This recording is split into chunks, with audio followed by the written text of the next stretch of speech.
ಎಲ್ಲರನ್ರಿ ನಿಷ್ಕಲಲಿಂಗನ ಬಸವಣ್ಣ ಅಕಾರ ಉಕಾರ ಮಕಾರ ಮೂಲದ ಓಂಕಾರ ನೀನೇ ಬಸವಣ್ಣ ಅಕಾರ ಮಕರ ಮೂಲದ ಓಂಕಾರ ನೀನೇ ಬಸವಣ್ಣ ಜಯ ಗುರು ಬಸವಣ್ಣ ಜಯತು ಜಗದ್ಗುರು ಬಸವಣ್ಣ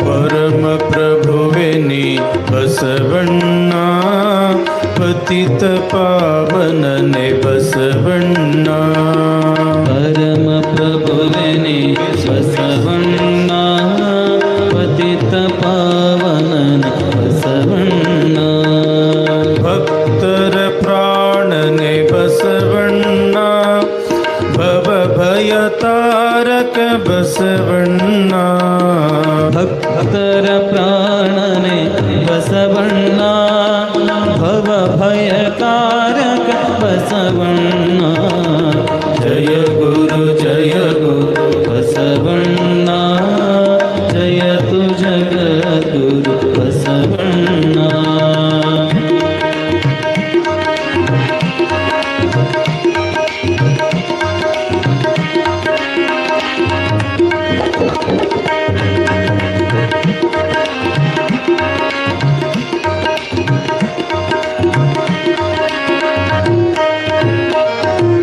ಕಿಂಕರ ನೀನೆ ಬಸವಣ್ಣ ಶಂಕರ ನೀನೆ ಬಸವಣ್ಣ ಕಿಂಕರ ನೀನೆ ಅಂದ್ರವ ಎಲ್ಲರೂ ಬಣ್ಣ ಶಂಕರ ನೀನೆ ಬಸವಣ್ಣ ಮಂಕು ಮಾನವರ ಮದವನು ಹರಿಸಿದ ಮಹಾದೇವ ನೀನೆ ಬಸವಣ್ಣ ಮಂಕು ಮಾನವನ ಮದವನು ಹರಿಸಿ ಮಹಾದೇವ ನೀನೇ ಬಸವಣ್ಣ ಜಯ ಗುರು ಬಸವಣ್ಣ ಜಯತು ಜಗದ್ಗುರು ಬಸವಣ್ಣ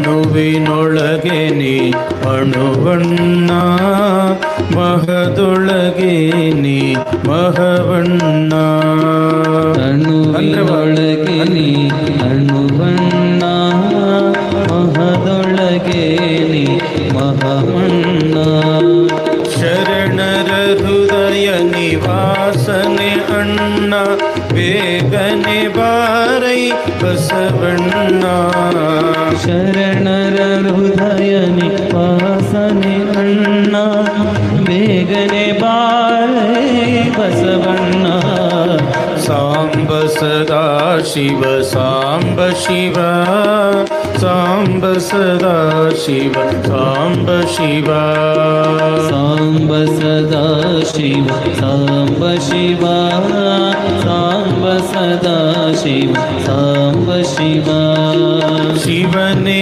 ಬಸವ ಬಸವ ಶಿವನೇ ಶಿವನೇ ಬಸವ ಬಸವ ಶಿವನೇ ಬಸವ ರಾಜೇಂದ್ರನೇ ಸಾಂಬ ಶಿವ ಬಸವ ರಾಜೇಂದ್ರಗೆ ಸಾಂಬ ಶಿವ ಸಾಂಬ ಸದಾ ಶಿವ ಸಾಂಬ ಶಿವ ಸಾಂಬ ಸದಾ ಶಿವ ಸಾಂಬ ಶಿವ ಸಾಂಬ ಸದಾ ಶಿವ ಸಾಂಬ ಶಿವ ಸಾಂಬ ಸದಾ ಶಿವ ಸಾಂಬ ಶಿವ ಶಿವನೇ ಬಸ ಬಸವ ಬಸವ ಶಿವನೇ ಶಿವನೇ ಬಸವ ಬಸವ ಶಿವನೇ ಬಸವರಾಜೇಂದ್ರನೇ ಸಾಂಬ ಶಿವ ಬಸವ ರಾಜೇಂದ್ರಗೆ ಸಾಂಬ ಶಿವ ಸಾಂಬ ಸದಾ ಶಿವ ಸಾಂಬ ಶಿವ ಸಾಂಬ ಸದಾ ಶಿವ ಸಾಂಬ ಶಿವ ಸಾಂಬ ಸದಾ ಶಿವ ಸಾಂಬ ಶಿವ ಸಾಂಬ ಸದಾ ಶಿವ ಸಾಂಬ ಶಿವ ಸಾಂ ಶಿವ ಓಂ ಶಿವ ಸಾಂ ಶಿವ ಓಂ ಶಿವ ಸಾಂ ಶಿವ ಓಂ ಶಿವ ಸಾಂ ಶಿವ ಓಂ ಶಿವ ಸಾಂ ಶಿವ ಓಂ ಶಿವ ಸಾಂ ಶಿವ ಓಂ ಶಿವ ಸಾಂ ಶಿವ ಓಂ ಶಿವ ಸಾಂ ಶಿವ ಓಂ ಶಿವ ಸಾಂ ಶಿವ ಓಂ ಶಿವ ಸಾಂ ಶಿವ ಓಂ ಶಿವ ಸಾಂ ಶಿವ ಓಂ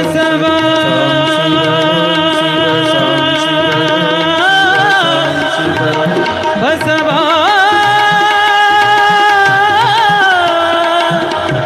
ಬಸವ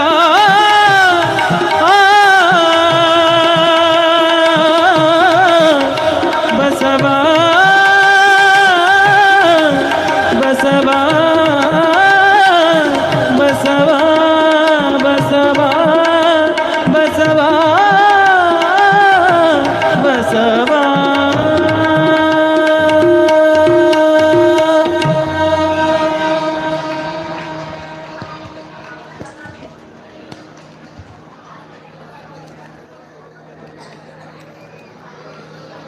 ಭಕ್ತಿ ಇಲ್ಲದ ಧರ್ಮ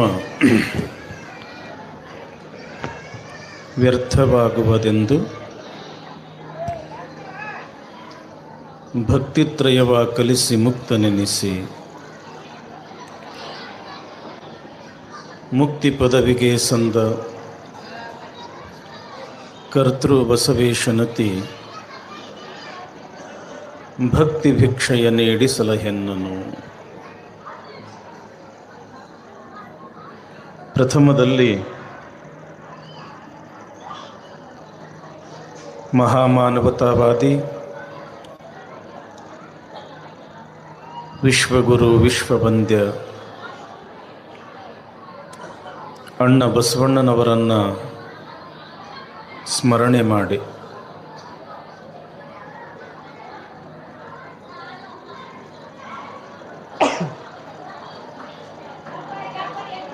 ಆರಾಧ್ಯ ಗುರುದೇವರಾದ ಹಾನಗಲ್ಲ ಗುರುಕುಮಾರ ಶಿವಯೋಗಿಗಳ ಶ್ರೀಚರಣಗಳನ್ನು ಮಸ್ತಕದ ಮೇಲೆ ಧರಿಸಿ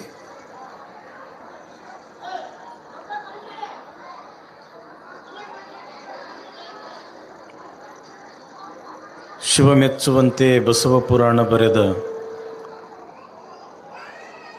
ಭೀಮಕವಿಗಳವರನ್ನು ಸ್ಮರಣೆ ಮಾಡಿ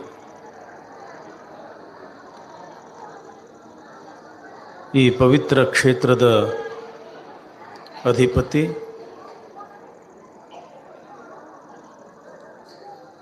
ಲಿಂಗೈಕ್ಯ ಬಸವರಾಜೇಂದ್ರ ಶಿವಯೋಗಿಗಳವರನ್ನು ಸ್ಮರಿಸಿ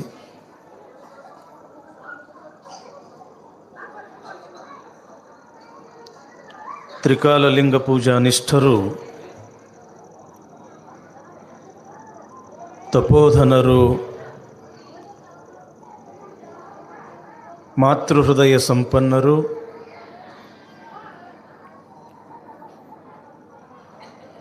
ಶಾಪಾನುಗ್ರಹ ಸಮರ್ಥರು ಆಗಿರತಕ್ಕಂಥ ಶ್ರೀಮನ್ ನಿರಂಜನ ಪ್ರಣವ ಸ್ವರೂಪ ಶಿವಬಸವರಾಜೇಂದ್ರ ಮಹಾಸ್ವಾಮಿಗಳವರ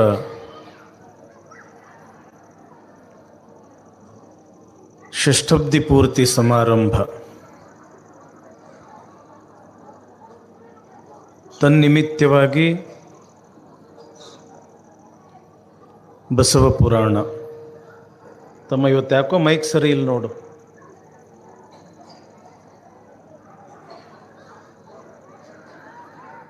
ಇವತ್ತು 3ನೇ ದಿವಸ. ನೀವೆಲ್ಲರೂ ಬಸವ ಪುರಾಣ ಕೇಳಕ್ಕೆ ಬಂದಿರಿ ಅಂತ ನಾ ತಿಳ್ಕೊಂಡೀನಿ. ಅಲ್ಲಿ ಹುಡುಗರು ಎಷ್ಟು ಗಲಾಟೆ ಮಾಡಕತ್ತಾರ, ಅವರು ಏನು ಸುದ್ದಿ? ಹಿಂಗಾದ್ರೆ ಹೆಂಗೆ ಹೇಳ್ಬೇಕು ನಾವು ಬಸವ ಪುರಾಣ?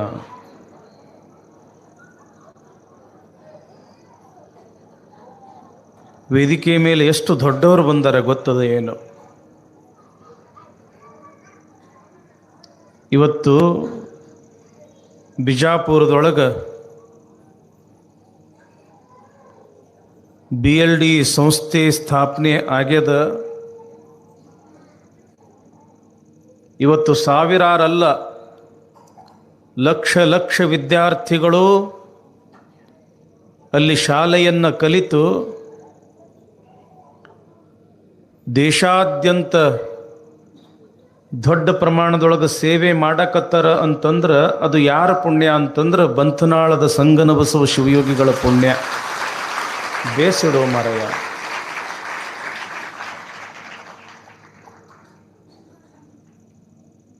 ಅಂಥ ಬಂತನಾಳ ಶಿವಯೋಗಿಗಳ ಮಠದ ಅಧಿಪತಿಗಳು ಇವತ್ತು ದಯಮಾಡಿಸಿದ್ದಾರೆ. ಪಂಡಿತರು, ಅನುಭಾವಿಗಳು, ಸಮಾಜ ಪ್ರೇಮಿಗಳು, ಶ್ರೀಮನ್ ನಿರಂಜನ ಪ್ರಣವ ಸ್ವರೂಪ ಋಷಭಲಿಂಗ ಮಹಾಸ್ವಾಮಿಗಳವರಿಗೆ ಜೋರಾದ ಚಪ್ಪಾಳೆಯೊಂದಿಗೆ ಸ್ವಾಗತ ಮಾಡಿ, ಅಲ್ಲಿಂದಲೇ ಎಲ್ಲರೂ ನಮಸ್ಕಾರ ಮಾಡ್ರಿ. ನಮ್ಮ ರೋಡ್ಗಿಯ ಪೂಜ್ಯರು ಈ ಮಠದ ಕಾರ್ಯಕ್ರಮಗಳೆಲ್ಲರಲ್ಲಿಯೂ ಕೂಡ ಅವರು ಭಾಗವಹಿಸಿ ಈ ಕಾರ್ಯಕ್ರಮದ ಯಶಸ್ಸಿಗೆ ಅವರು ತಮ್ಮದೇ ಆಗಿರತಕ್ಕಂಥ ಸೇವೆಯನ್ನು ಸಲ್ಲಿಸ್ತಾ ಇದ್ದಾರೆ. ಅಂತಹ ಅಭಿನವ ಶಿವಲಿಂಗ ಮಹಾಸ್ವಾಮಿಗಳವರಿಗೂ ಕೂಡ ಜೋರಾದ ಚಪ್ಪಾಳೆಯೊಂದಿಗೆ ಸ್ವಾಗತಿಸಿ, ಈ ಭಾಗದಲ್ಲಿ ಇನ್ನೊಂದು ಬಹಳ ದೊಡ್ಡ ಕ್ಷೇತ್ರ ಗೊಳಸಾರ, ಸಾವಿರಾರು ಲಕ್ಷಾಂತರ ಸದ್ಭಕ್ತರನ್ನ ಹೊಂದಿರತಕ್ಕಂಥ ಒಂದು ಕ್ಷೇತ್ರ ಅದು.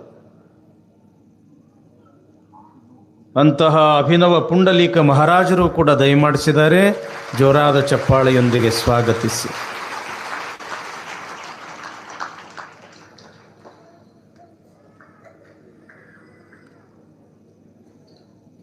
ಈ ಶ್ರೀಮಠದ ಪರಮ ಪೂಜ್ಯರಾಗಿರ್ತಕ್ಕಂಥ ಮಹಾ ತಪಸ್ವಿಗಳಾದ ಶ್ರೀಮನ್ ನಿರಂಜನ ಪ್ರಣವ ಸ್ವರೂಪ ಶಿವಬಸವ ರಾಜೇಂದ್ರ ಮಹಾಸ್ವಾಮಿಗಳವರ ಶ್ರೀಪಾದಗಳಲ್ಲಿ ಅನಂತ ಪ್ರಣಾಮಗಳನ್ನು ಸಮರ್ಪಿಸಿ,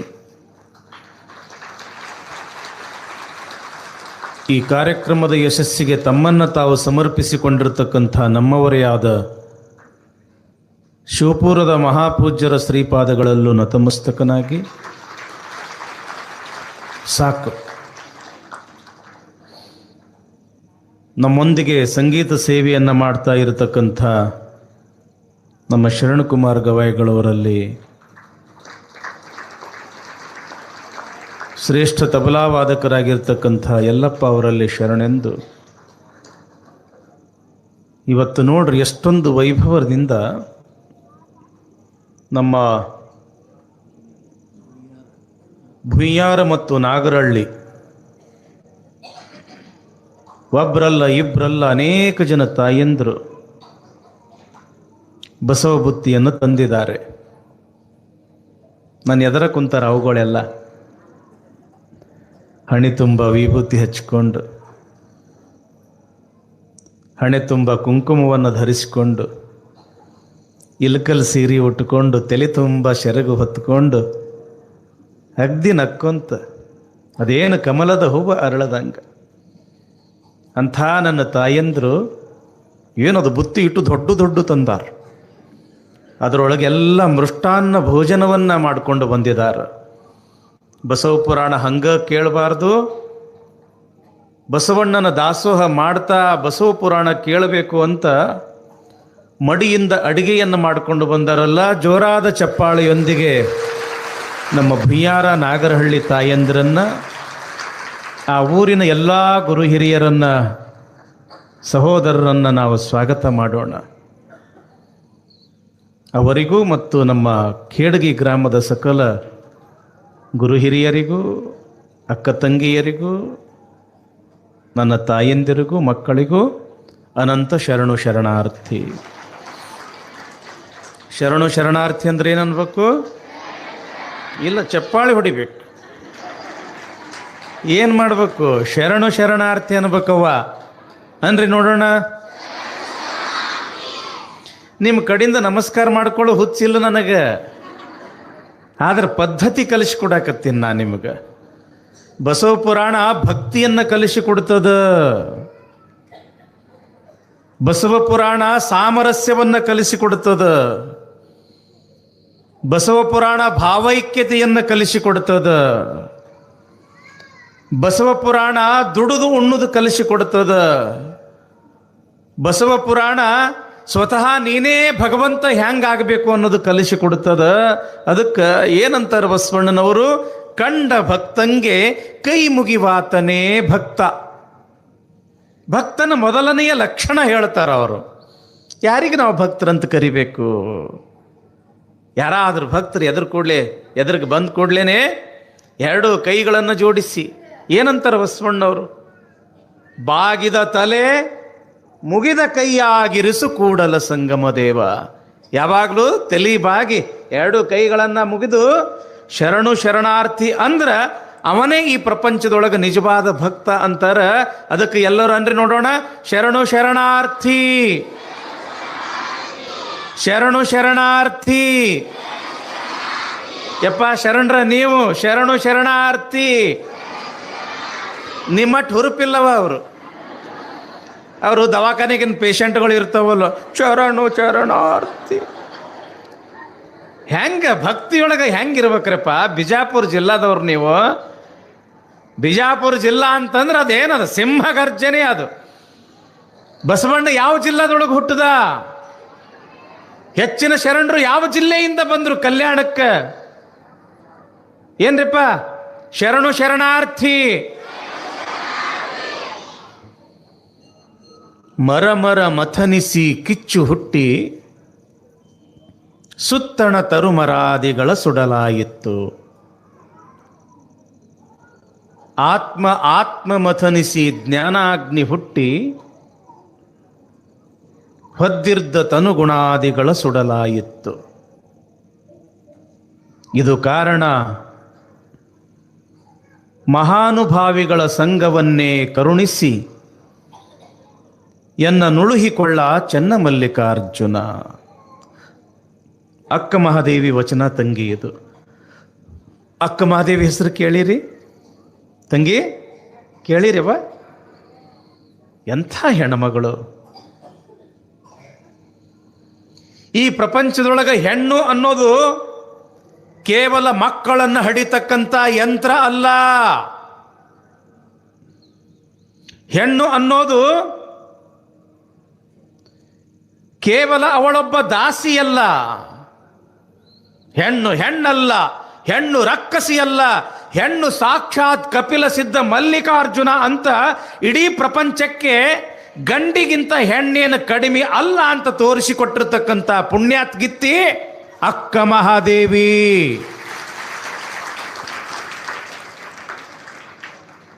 ಅವಳು ಬರೆದಿರ್ತಕ್ಕಂಥ ವಚನಗಳು 1, 2, ನೂರಾರು. ನೋಡ್ರಿ ಎಷ್ಟು ಚಂದದ ಈ ವಚನ. ಲಕ್ಷ ಕೊಟ್ಟು ಕೇಳಕತ್ತೀರಲ್ಲ. ಮರ ಮಥನಿಸಿ ಕಿಚ್ಚು ಹುಟ್ಟಿ ಸುತ್ತಣ ತರುಮರಾದಿಗಳ ಸುಡಲಾಯಿತು. ವಯಸ್ಸಿನೊಳಗೆ ಬಹಳ ಸಣ್ಣವಳು ಅಕ್ಕ ಮಹಾದೇವಿ. ಆದ್ರ ಅರಿವಿನೊಳಗ, ಜ್ಞಾನದೊಳಗ, ಬುದ್ಧಿಯೊಳಗ ಯಾರಿಗಿಂತ ಕಮ್ಮಿ ಇದ್ದಿದ್ದಿಲ್ಲ. ಎಷ್ಟರ ಮಟ್ಟಿಗೆ ಅಂತಂದ್ರ ಅವಳಲ್ಲಿ ಇರ್ತಕ್ಕಂಥ ಜ್ಞಾನ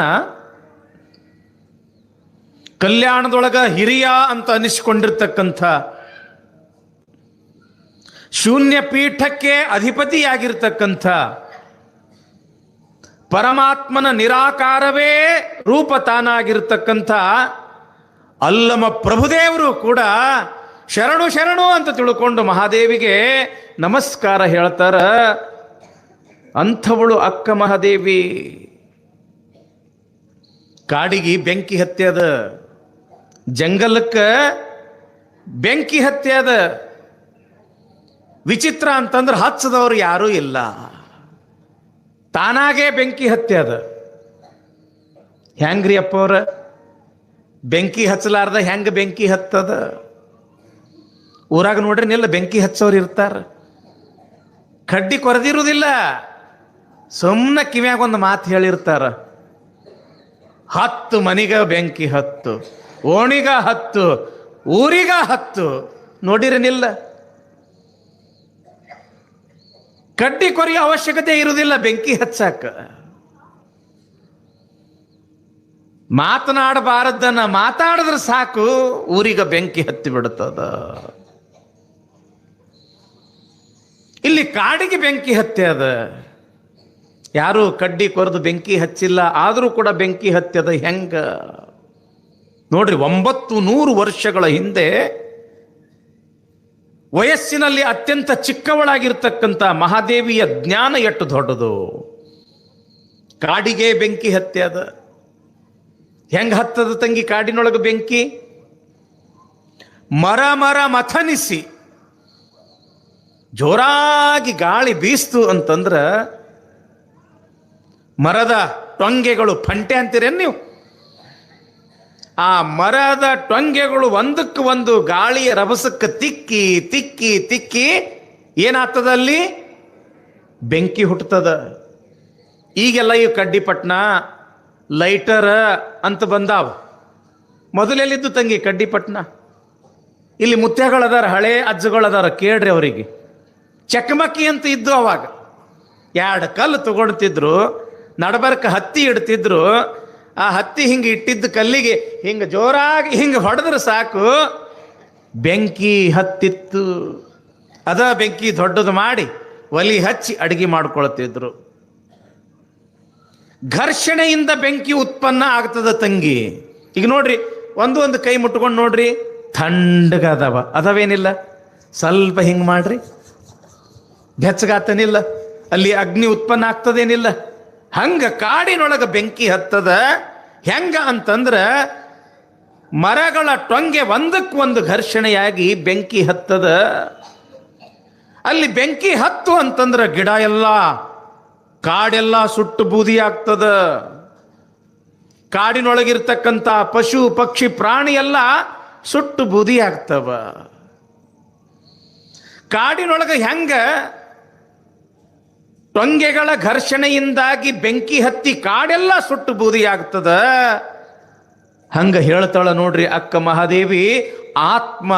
ಆತ್ಮ ಮಥನಿಸಿ ಜ್ಞಾನಾಗ್ನಿ ಹುಟ್ಟಿ ಹೊದ್ದಿರ್ದ ತನು ಗುಣಾದಿಗಳ ಸುಡಲಾಯಿತ್ತು.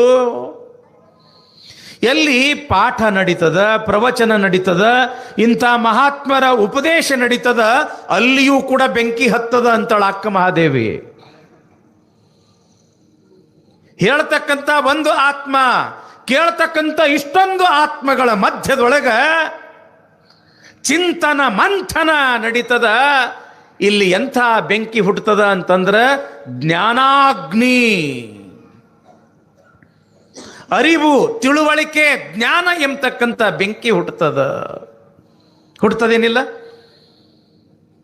ಬಸವ ಪುರಾಣ ಕೇಳಾಕ ಬಂದೀರಿ, ಶ್ರದ್ಧೆಯಿಂದ, ನಿಷ್ಠೆಯಿಂದ, ಭಕ್ತಿಯಿಂದ 4 ಒಳ್ಳೆಯ ನುಡಿಗಳನ್ನು ಕೇಳ್ತೀರಿ. ನುಡಿಗಳನ್ನು ಕೇಳದ ಕೂಡಲೇ ಏನಾಗ್ತದೆ? ನಿಮ್ಮಲ್ಲಿ ಅಪೂರ್ವವಾಗಿರ್ತಕ್ಕಂಥ ಜ್ಞಾನ ಸಿಗುತ್ತದ. ಜಯ ನಮ ಪರಾಪತೇ ಶಿವ ಹರ ಹರ ಮಹಾದೇವ. ಆ ಜ್ಞಾನ ಅನ್ನೋದೇ ಒಂದು ಬೆಂಕಿ.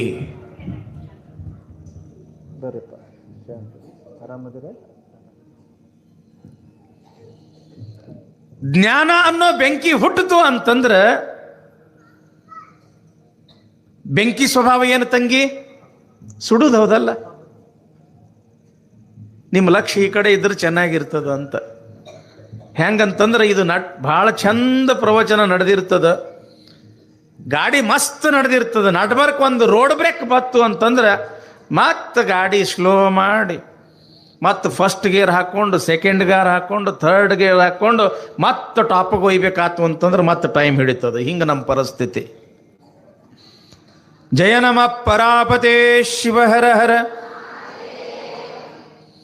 ಯಾವಾಗ ಇಲ್ಲಿ ಪಾಠ ಪ್ರವಚನ ಬಸವ ಪುರಾಣ ಎಂಬತಕ್ಕಂಥ ಉಪದೇಶ ನಡೀತದ, ಇಲ್ಲಿಯೂ ಕೂಡ ಒಂದು ಬೆಂಕಿ ಹುಟ್ಟುತ್ತದ. ಅದು ಎಂಥ ಬೆಂಕಿ ಅಂತಂದ್ರೆ ಜ್ಞಾನ. ಬಸವಾದಿ ಪ್ರಮಥರ ವಿಚಾರಧಾರೆಗಳು, ಬಸವಾದಿ ಪ್ರಮಥರ ಅಪೂರ್ವವಾಗಿರ್ತಕ್ಕಂಥ ಮಾನವೀಯ ಮೌಲ್ಯಗಳು ಎಂಬತಕ್ಕಂಥದ್ದು. ಕಾಯಕ ಅಂದ್ರೇನು, ದಾಸೋಹ ಅಂತಂದ್ರೇನು, ಸಮಾನತೆ ಅಂದ್ರೇನು, ಶಿವಾನುಭವ ಅಂದ್ರೇನು, ಅಷ್ಟಾವರಣ, ಪಂಚಾಚಾರ, ಶಟಸ್ಥಲ ಎಂಬತಕ್ಕಂಥ ಅಪೂರ್ವ ಜ್ಞಾನ ಎಂಬತಕ್ಕಂಥ ಆ ಬೆಂಕಿ ಹುಟ್ಟಿತು ಅಂತಂದ್ರ ತಂಗಿ ಏನು ಸುಡ್ತದ ಅಂತಂದ್ರ ಒಂದಲ್ಲ ಎರಡಲ್ಲ 7 ಜನ್ಮದಲ್ಲಿ ಮಾಡಿರ್ತಕ್ಕಂಥ ಪಾಪ ಅನ್ನೋದು ಸುಟ್ಟು ಬೂದಿಯಾಗಿ ನಾವೆಲ್ಲರೂ ಕೂಡ ಪುಣ್ಯಾತ್ಮರಾಗ್ತೀವಿ. ಹೇಳುವಾತನ ಜನ್ಮ ಧನ್ಯ ಆಗ್ತದ, ಕೇಳುವಾತ ನೀವೇನದಿರಲ್ಲ ನಿಮ್ಮೆಲ್ಲರ ಜನ್ಮ ಧನ್ಯ ಆಗ್ತದ ತಂಗಿ. ಅದಕ್ಕಂತಾಳೆ ಇಲ್ಲಿ ಅಕ್ಕ ಮಹಾದೇವಿ, ಮಹಾನುಭಾವಿಗಳ ಸಂಘವನ್ನೇ ಕರುಣಿಸಿ ಎನ್ನ ನುಳುಹಿಕೊಳ್ಳ ಚೆನ್ನ ಮಲ್ಲಿಕಾರ್ಜುನ. ಜೀವನ ಅಂತಂದ್ರೆ ನಮ್ಮ ಜೀವನದೊಳಗೆ ಬಹಳ ಜನ ಬಂದು ಹೋಗ್ತಾರ.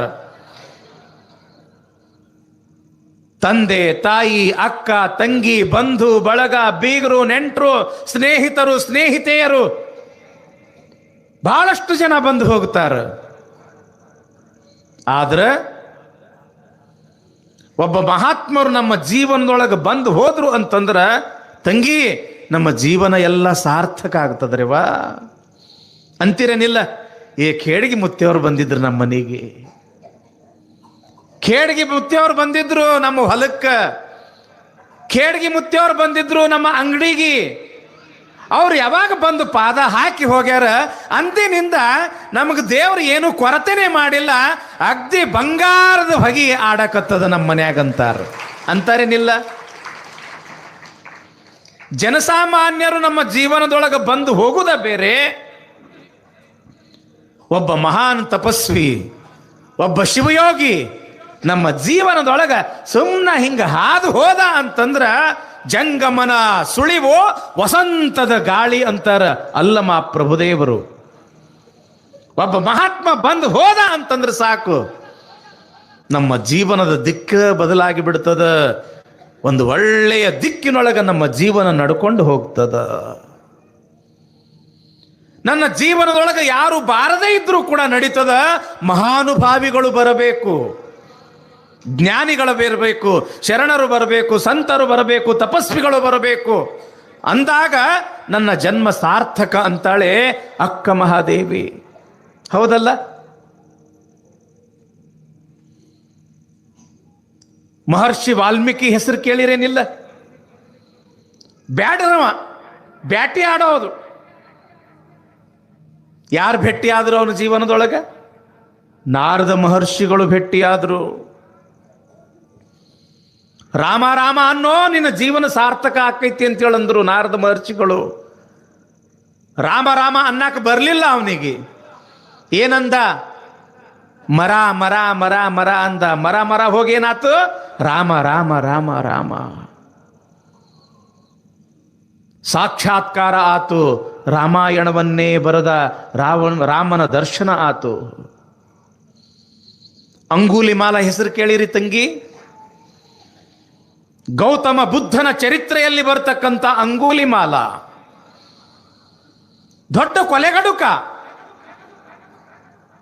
ಹಾದಿ ಬೀದಿಗೆ ಬರ್ತಾ ಇರ್ತಕ್ಕಂಥ ಜನರನ್ನ ದರೋಡೆ ಮಾಡಿ, ಕೊಲೆ ಮಾಡಿ, ಅವರ ಹೆಬ್ಬರಳಗಳನ್ನು ಕತ್ತರಿಸಿ ಮಾಲೆಗಳನ್ನ ಮಾಡಿ ಕೊಳ್ಳಾಗ ಹಾಕೊಳ್ತಕ್ಕಂಥವನು ಅಂಗುಲಿಮಾಲ.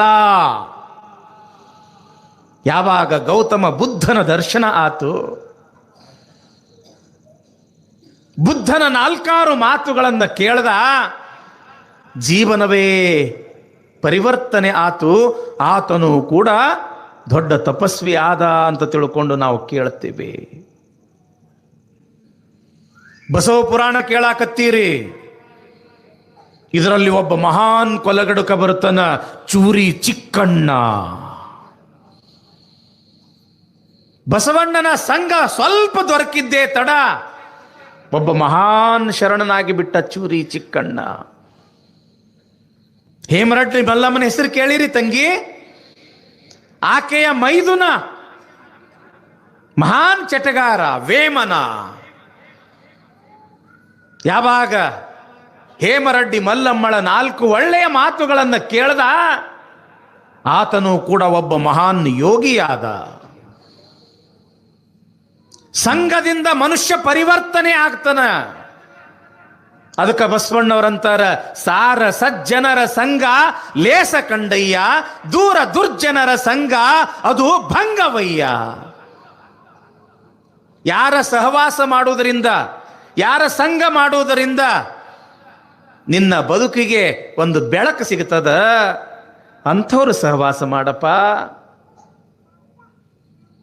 ಅದನ್ನು ಬಿಟ್ಟು ಮನೆ ಹಾಳರ ಸಹವಾಸ ಮಾಡದಿ ಅಂತಂದ್ರೆ ಮನೆ ಹಾಳಾಗೋದು ನಿಂದ ಅಪ್ಪ. ಒಳ್ಳೆಯವರ ಸಂಘ ಮಾಡು, ನೀನು ಒಳ್ಳೆಯವನಾಗ್ತಿ. ಕೆಟ್ಟವರ ಸಂಘ ಮಾಡದಿ ಅಂತಂದ್ರೆ ನೀನು ಕೆಟ್ಟವನಾಗ್ತೀಯಪ್ಪ. ರಾಮಕೃಷ್ಣ ಪರಮಹಂಸರ ಸಂಘ ಮಾಡ್ದ ಯಾರು? ಸ್ವಾಮಿ ವಿವೇಕಾನಂದ. ಭಾರತ ಅಷ್ಟೇ ಅಲ್ಲ, ಜಗತ್ತಿನ ತುಂಬ ಸ್ವಾಮಿ ವಿವೇಕಾನಂದರ ಹೆಸರು. ಗುರು ಗೋವಿಂದ ಭಟ್ಟರ ಸಂಘ ಮಾಡ್ದ ಯಾರು? ಶಿಶುನಾಳ ಶರೀಫ. ಇವತ್ತು ಕನ್ನಡ ನಾಡಿನಾದ್ಯಂತ ಶಿಶುನಾಳ ಶರೀಫ ಅಂತ ಎಲ್ಲರಿಗೂ ಕೂಡ ಗೊತ್ತಾಗ್ತದ. ಒಬ್ಬ ಕುರುಡನಾಗಿರ್ತಕ್ಕಂಥ ಪಂಚಾಕ್ಷರಿ ಹಾನಗಲ್ಲ ಕುಮಾರ ಶಿವಯೋಗಿಗಳ ಸಂಘ ಮಾಡ್ದ. ಇವತ್ತು ಪಂಚಾಕ್ಷರಿ ಗವಾಯಿ, ಪುಟ್ಟರಾಜ ಗವಾಯಿ ಅಂತ ತಿಳ್ಕೊಂಡು ಇವತ್ತ ಸಂಗೀತ ಕ್ಷೇತ್ರ ಅಷ್ಟೇ ಅಲ್ಲ, ಆಧ್ಯಾತ್ಮಿಕ ಕ್ಷೇತ್ರದಿಂದಲೂ ಕೂಡ ಇವತ್ತು ನಾವು ಪಂಡಿತ ಪುಟ್ಟರಾಜ ಗವಾಯಿಗಳನ್ನ, ಪಂಚಾಕ್ಷರಿ ಗವಾಯಿಗಳನ್ನು ನಾವು ಇವತ್ತು ಗುರುತಿಸ್ತೀವಿ. ಯಾಕೆ? ರಾಚಾರೂಢರು. ಯಾವ್ರದವರು ರಾಚಾರೂಢರು? ಖ್ಯಾಡಗಿಯ ರಾಚಾರೂಢರು. ಹುಬ್ಬಳ್ಳಿಯ ಸಿದ್ಧಾರೂಢರ ಜೊತೆಗೆ ಬಹಳ ಪ್ರೀತಿಯ ಸಂಬಂಧವನ್ನು ಹೊಂದಿರತಕ್ಕಂಥವರು ರಾಚಾರೂಢರು. ಆರೂಢರಾಗಿದ್ರೂ ಕೂಡ ದೊಡ್ಡ ಶಿವಯೋಗಿಗಳು, ಲಿಂಗಾಂಗ ಸಾಮರಸ್ಯದ ಅನುಭವವನ್ನು ಅನುಭವಿಸಿದವರು.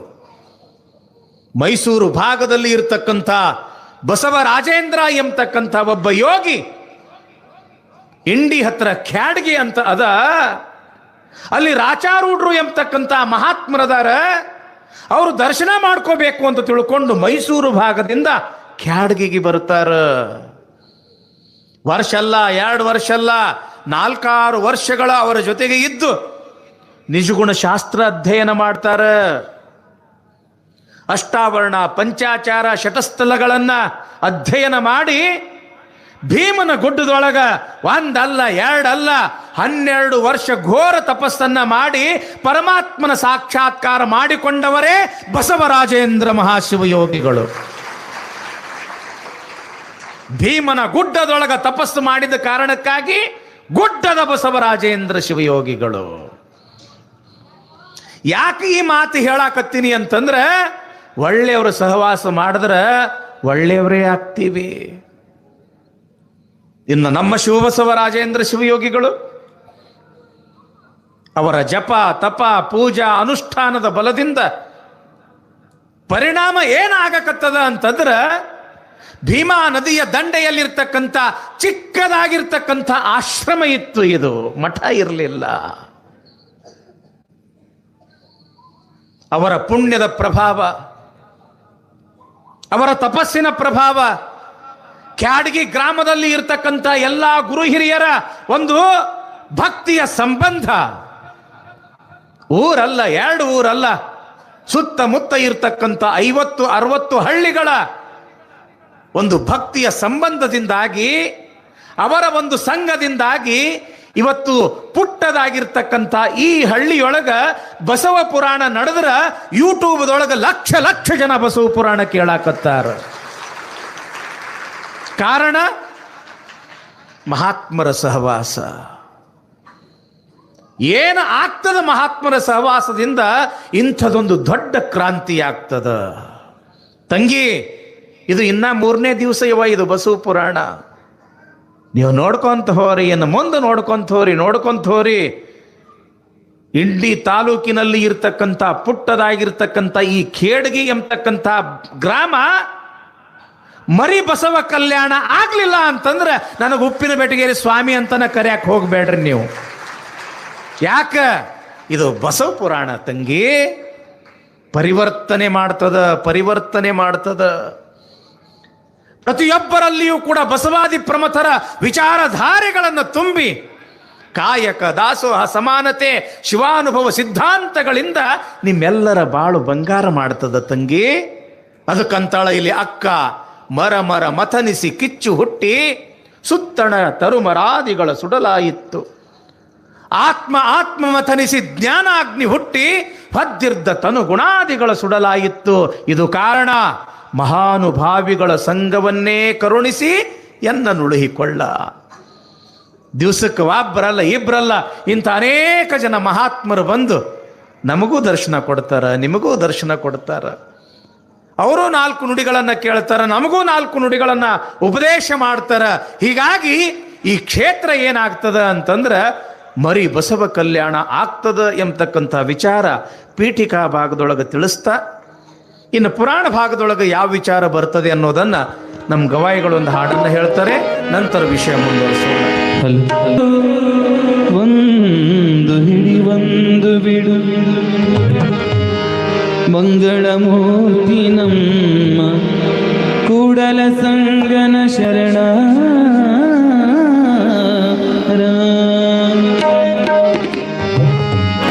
ಸತ್ಯವಂತರ ಸಂಘವಿರಲು ತೀರ್ಥವೇತಕ್ಕೆ ಮೈಯೆಲ್ಲ ಕಿವಿಯಾಗಿ ಕೇಳಬೇಕು. ಹೌದಲ್ರಿ ಬಾ? ಎಷ್ಟು ದೊಡ್ಡ ಕಲಾವಿದರು ಬಂದಾರ ನಿಮ್ಮ ಊರಿಗೆ. ಬಹಳ ದೊಡ್ಡ ಕಲಾವಿದರು. ಸಣ್ಣ ವಯಸ್ಸು ನೋಡ್ರಿ ಇಬ್ಬರದು. ಎಷ್ಟು ಚಂದ ನುಡಿಸ್ತಾನೋ, ಎಷ್ಟು ಚಂದ ಹಾಡ್ತಾನೋ. ಅವರು ಸಂಗೀತ ಕಾರ್ಯಕ್ರಮ ಮಾಡಕತ್ರ ಆ ಕೈಲಾಸದಲ್ಲಿ ಇರ್ತಕ್ಕಂಥ ಶಿವ ಮಠದ ಅಂಗಳದಾಗ ಬಂದು ಥೈ ಅಂತ ಕುಣಿಬೇಕು ನೋಡ್ರಿ. ಅಟ್ಟು ಚಂದ ಅವ್ರ ಸಂಗೀತ ಕಾರ್ಯಕ್ರಮ. ಜೋರಾದ ಚಪ್ಪಾಳಿಯೊಂದಿಗೆ ಮತ್ತೊಮ್ಮೆ ಅಭಿವಂದಿಸ್ರಿ. ನಾಗ ಕಂಕಣ ನಾಜ್ಞೆಯಲ್ಲಿ ಭೂಭಾಗದಲ್ಲಿ ಬಂದಾದಿ ಋಷಭನು ಬಾಗೆವಾಡಿಯೋಳುದಯವಾದನು ಬಸವನಾಮದಲ್ಲಿ. ಭೀಮಕವಿಯ ಬಸವ ಪುರಾಣ. ಬಸವ ಪುರಾಣ ಯಾರು ಬರ್ದಾರ ತಂಗಿ? ಯಾವ ಕವಿ? ಏನ್ ನೀವ ಬರ್ದಿರಿ? ಎಷ್ಟು ಖುಷಿಯಿಂದ ಹೇಳ್ತಾರೆ ನೋಡ್ರಿ ಮಕ್ಕಳು.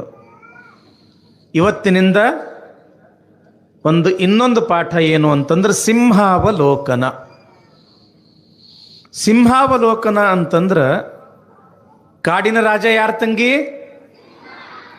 ಕಾಡಿಗೆ ರಾಜ ಆಗಿದ್ರು ಸಹಿತ ಅದು ಸೊಮ್ಮ ನೇರ ನೋಡ್ಕೊಂತ ಹೋಗೋದಿಲ್ಲ. ಅದು ಹಿಂದೆ ನೋಡ್ತದ ಮುಂದೆ ಹೋಗ್ತದ, ಹಿಂದೆ ನೋಡ್ತದ ಮುಂದೆ ಹೋಗ್ತದ. ಹಿಂದೆ ನೋಡ್ಕೊಂತ ಮುಂದೆ ಹೋಗೋದಕ್ಕೆ ಏನಂತ ಕರೀತಾರಂತಂದ್ರೆ ಸಿಂಹಾವಲೋಕನ. ಇಲ್ಲಿ ಪುರಾಣದೊಳಗೂ ಕೂಡ ಸಿಂಹಾವಲೋಕನ ಮಾಡಬೇಕು ನಾವು ನೀವು. ಅಂದ್ರೇನು? ನೀವು ಕುಂತಿರಲ್ಲ ಹಿಂದೆ ನೋಡೋದನ್ನ. ಏನು ಇದರ ಅರ್ಥ? ನಿನ್ನೆ ದಿವಸ ಪುರಾಣದೊಳಗೆ ಯಾವ ವಿಚಾರ ಬಂತು ಸ್ವಲ್ಪ ನೆನಪು ಮಾಡಿಕೊಂಡು ಇವತ್ತಿನ ಪುರಾಣ ವಿಚಾರ ಹೇಳೋದಕ್ಕೆ ಏನಂತ ಕರೀತಾರೆ? ಸಿಂಹಾವಲೋಕನ. ಯಾಕೆ ಈ ಪದ್ಧತಿ ಮಾಡ್ಯಾರ? ಹೇಳಿದ್ದು ಎಲ್ಲ ಹೊಳ್ಯಾಗ ಹುಣಸಿ ಹಣ್ಣು ತೊಳೆದಂಗೆ ಆಗಬಾರ್ದು. ಮೆಲಕ್ಕೆ ಹಾಕಬೇಕು, ಮೆಲಕ್ಕೆ. ಇವತ್ತು ಮನ್ಯಾಗ ದನಗಳು ನೋಡ್ರಿ ನಿಲ್ ತಂಗಿ. ಅವು ಎಷ್ಟು ಗಟ್ಟುಮುಟ್ಟಿರ್ತಾವನಿಲ್ಲ. ಯಾಕೆ ಗಟ್ಟುಮುಟ್ಟಿರ್ತಾವ? ತಿನ್ನುವಾಗ ಬಡ ತಿಂತಾವ.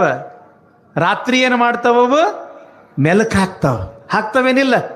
ತಾವು ತಿಂದಿದ್ದು ಮತ್ತೆ ಹೊಳ್ಳಿ ತೆಗೆದು ಬಾಯಿಯೊಳಗೆ ಸಣ್ಣ ಅದನ್ನು ನುರಿಸಿ ತಿಂದಾಗ ಅದು ಜೀರ್ಣ ಆಗ್ತದ. ಹಂಗ ಬಸವ ಪುರಾಣ ಕೇಳುವಾಗ ಅವ್ರು ಹೆಂಗೆ ಹೇಳ್ತಾರೆ ಕೇಳಬೇಕು. ಮನ್ಯಾಗ ಹೋಗಿ ಮಲ್ಕೊಳ್ಳೋ ಟೈಮ್ದೊಳಗೆ ಇವತ್ತು ಅಜ್ಜಾರು ಏನು ಹೇಳಿದ್ರು ಬಸವ ಪುರಾಣದೊಳಗೆ ಸ್ವಲ್ಪ ಮೆಲಕ್ಕೆ ಹಾಕಬೇಕು. ಆ ಮೆಲಕ್ಕೆ ಹಾಕಿದ್ದನ್ನ ಇವತ್ತು ಹೇಳ್ತಕ್ಕಂಥ ಸಮಯದೊಳಗೆ ತಂಗಿ ನಿನ್ನ ಬಸವ ಪುರಾಣದೊಳಗೆ ಏನು ಬಂದಿತ್ತು ಅಂತ ಕೇಳಿದ್ರೆ ರಾತ್ರಿ ಮೆಲಕ್ಕೆ ಹಾಕಿದ್ದು ಅಜ್ಜಾರ ಹಿಂಗೆ ಬಂದಿತ್ತು ಅಂತ ಹೇಳಿದ್ರಿ ಅಂತಂದ್ರೆ ಪುರಾಣ ಹೇಳಿದ್ದು ನಾ ಸಾರ್ಥಕ ಆಯಿತು.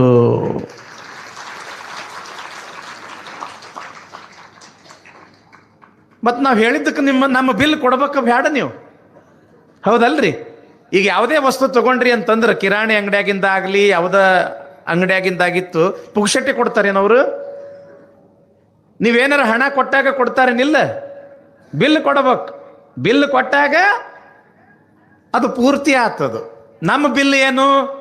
ಪುರಾಣ ಹೇಳಿದ ಬಿಲ್ ಏನು? ರೊಕ್ಕ ರೂಪಾಯಿ ಆಸ್ತಿ ಅಂತಸ್ತಲ್ಲ. ನಾವು ಹೇಳಿದ್ದನ್ನ ನೀವು ನಿಷ್ಠೆಯಿಂದ ಕೇಳಿದ್ರಿ, ಅದೇ ನಮ್ಮ ಬಿಲ್. ಒಂದು ಕತಿ ಹೇಳ ತಂಗಿ ಹೆಂಗ ಅನ್ನೋದು. ತಿಮ್ಮ ಮತ್ತು ತಿಪ್ಪ ಇಬ್ಬರು ಗೆಳೆಯರು. ಅಜ್ಜರ್ ಇಂಥವ್ರು ಹೇಳ್ರಿ ಅಗ್ದಿ ನಮ್ಮ ಮಜಾ ಬರ್ತೈತೆ ಅಂತೀರ್ನಿ, ಹೌದಲ್ಲ? ಒಂದಿಟ್ಟು ನನ್ನ ಕುಸ್ಗಳದಾವ 8-10 ಅಲ್ಲಿ ಮ್ಯಾಲ ನಾ ಇದ್ದ ಕೋಲಿಗೆ ಬರ್ತಾರ, ಅಜ್ಜರ ಕತಿ ಹೇಳ್ರಿ ಅಂತ ಕುಂಡಿರ್ತಾರ ಅವ್ರು. ಇಬ್ಬರು ಗೆಳೆಯರು, ಅವ್ರ ಹೆಸರೇನು? ತಿಮ್ಮ ಮತ್ತು ತಿಪ್ಪ. ಎಲ್ಲಿಗೆ ಹೋದ್ರು? ಅವ್ರು ಕ್ಯಾಡ್ಗಿಯಿಂದ ಇಂಡಿಗೆ ಹೋದ್ರು ನೋಡ್ರಿ.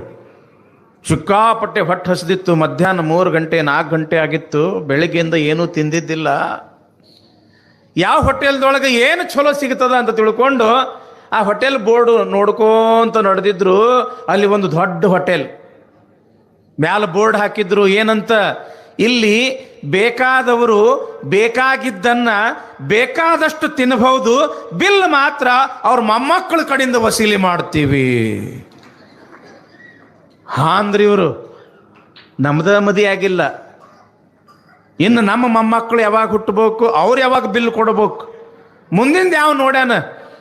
ಹೊಟ್ಟೆ ಹಸ್ದದ ಎಗ್ಗಳಾಗಿ ತಿಂದ್ರಾತು ಅಂತ ತಿಳ್ಕೊಂಡು ಹೋಟೆಲ್ ಹೊಕ್ಕಿದ್ರು.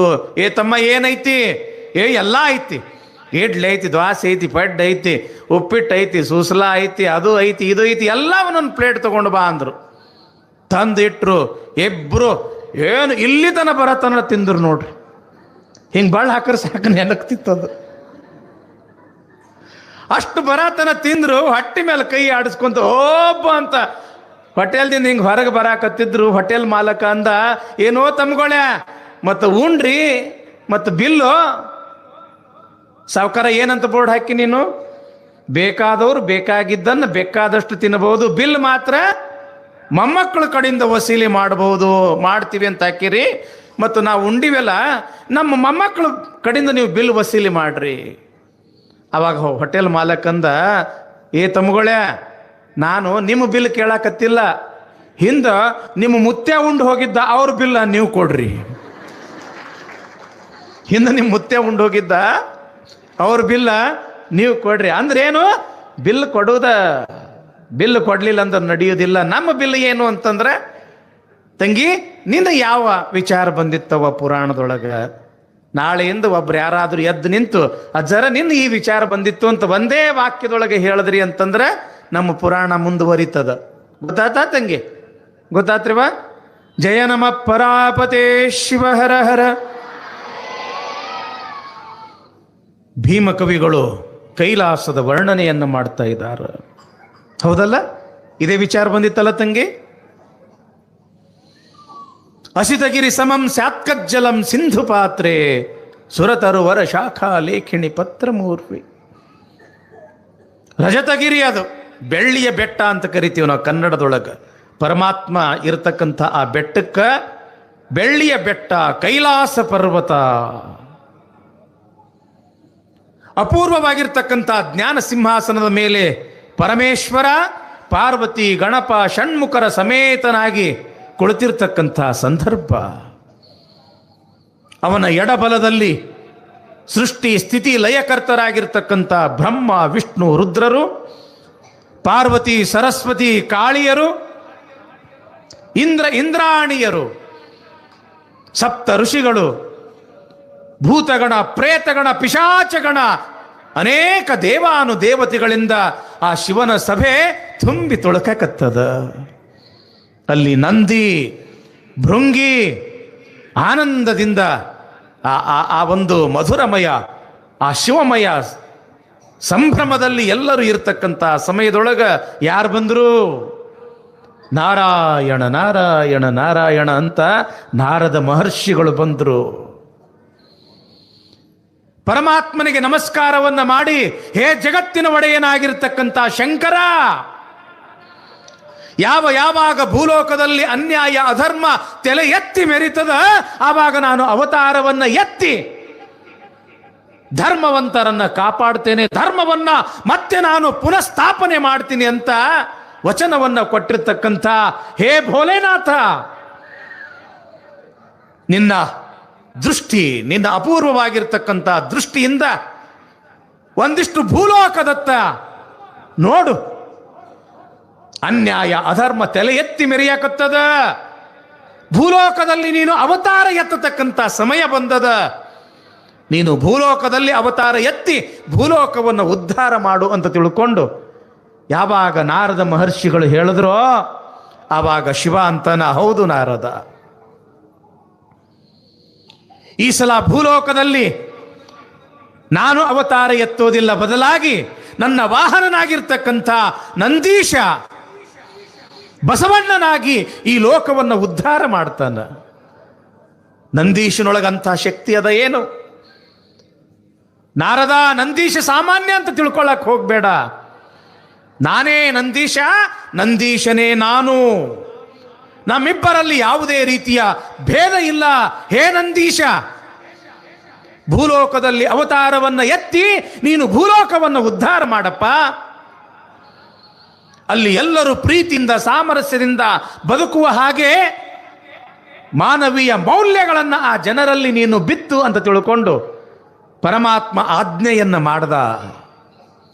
ಆವಾಗ ನಂದೀಶ ಕೈ ಜೋಡಿಸಿ, ಯಪ್ಪಾ ಶಿವನೇ, ಸದಾವಕಾಲ ನಿನ್ನ ಸಾನ್ನಿಧ್ಯವನ್ನೇ ಬಯಸಿರ್ತಕ್ಕಂಥ ನನಗೆ ನಿನ್ನನ್ನು ಅಗಲತಕ್ಕಂಥ ಶಕ್ತಿ ಇಲ್ಲ ತಂದೆ, ನನ್ನನ್ನು ನೀನು ಭೂಲೋಕಕ್ಕೆ ಕಳಿಸಬೇಡ ಅಂತ ಕೇಳಿದಾಗ ಶಿವ ಅಂತನ, ಹೇ ನಂದೀಶ,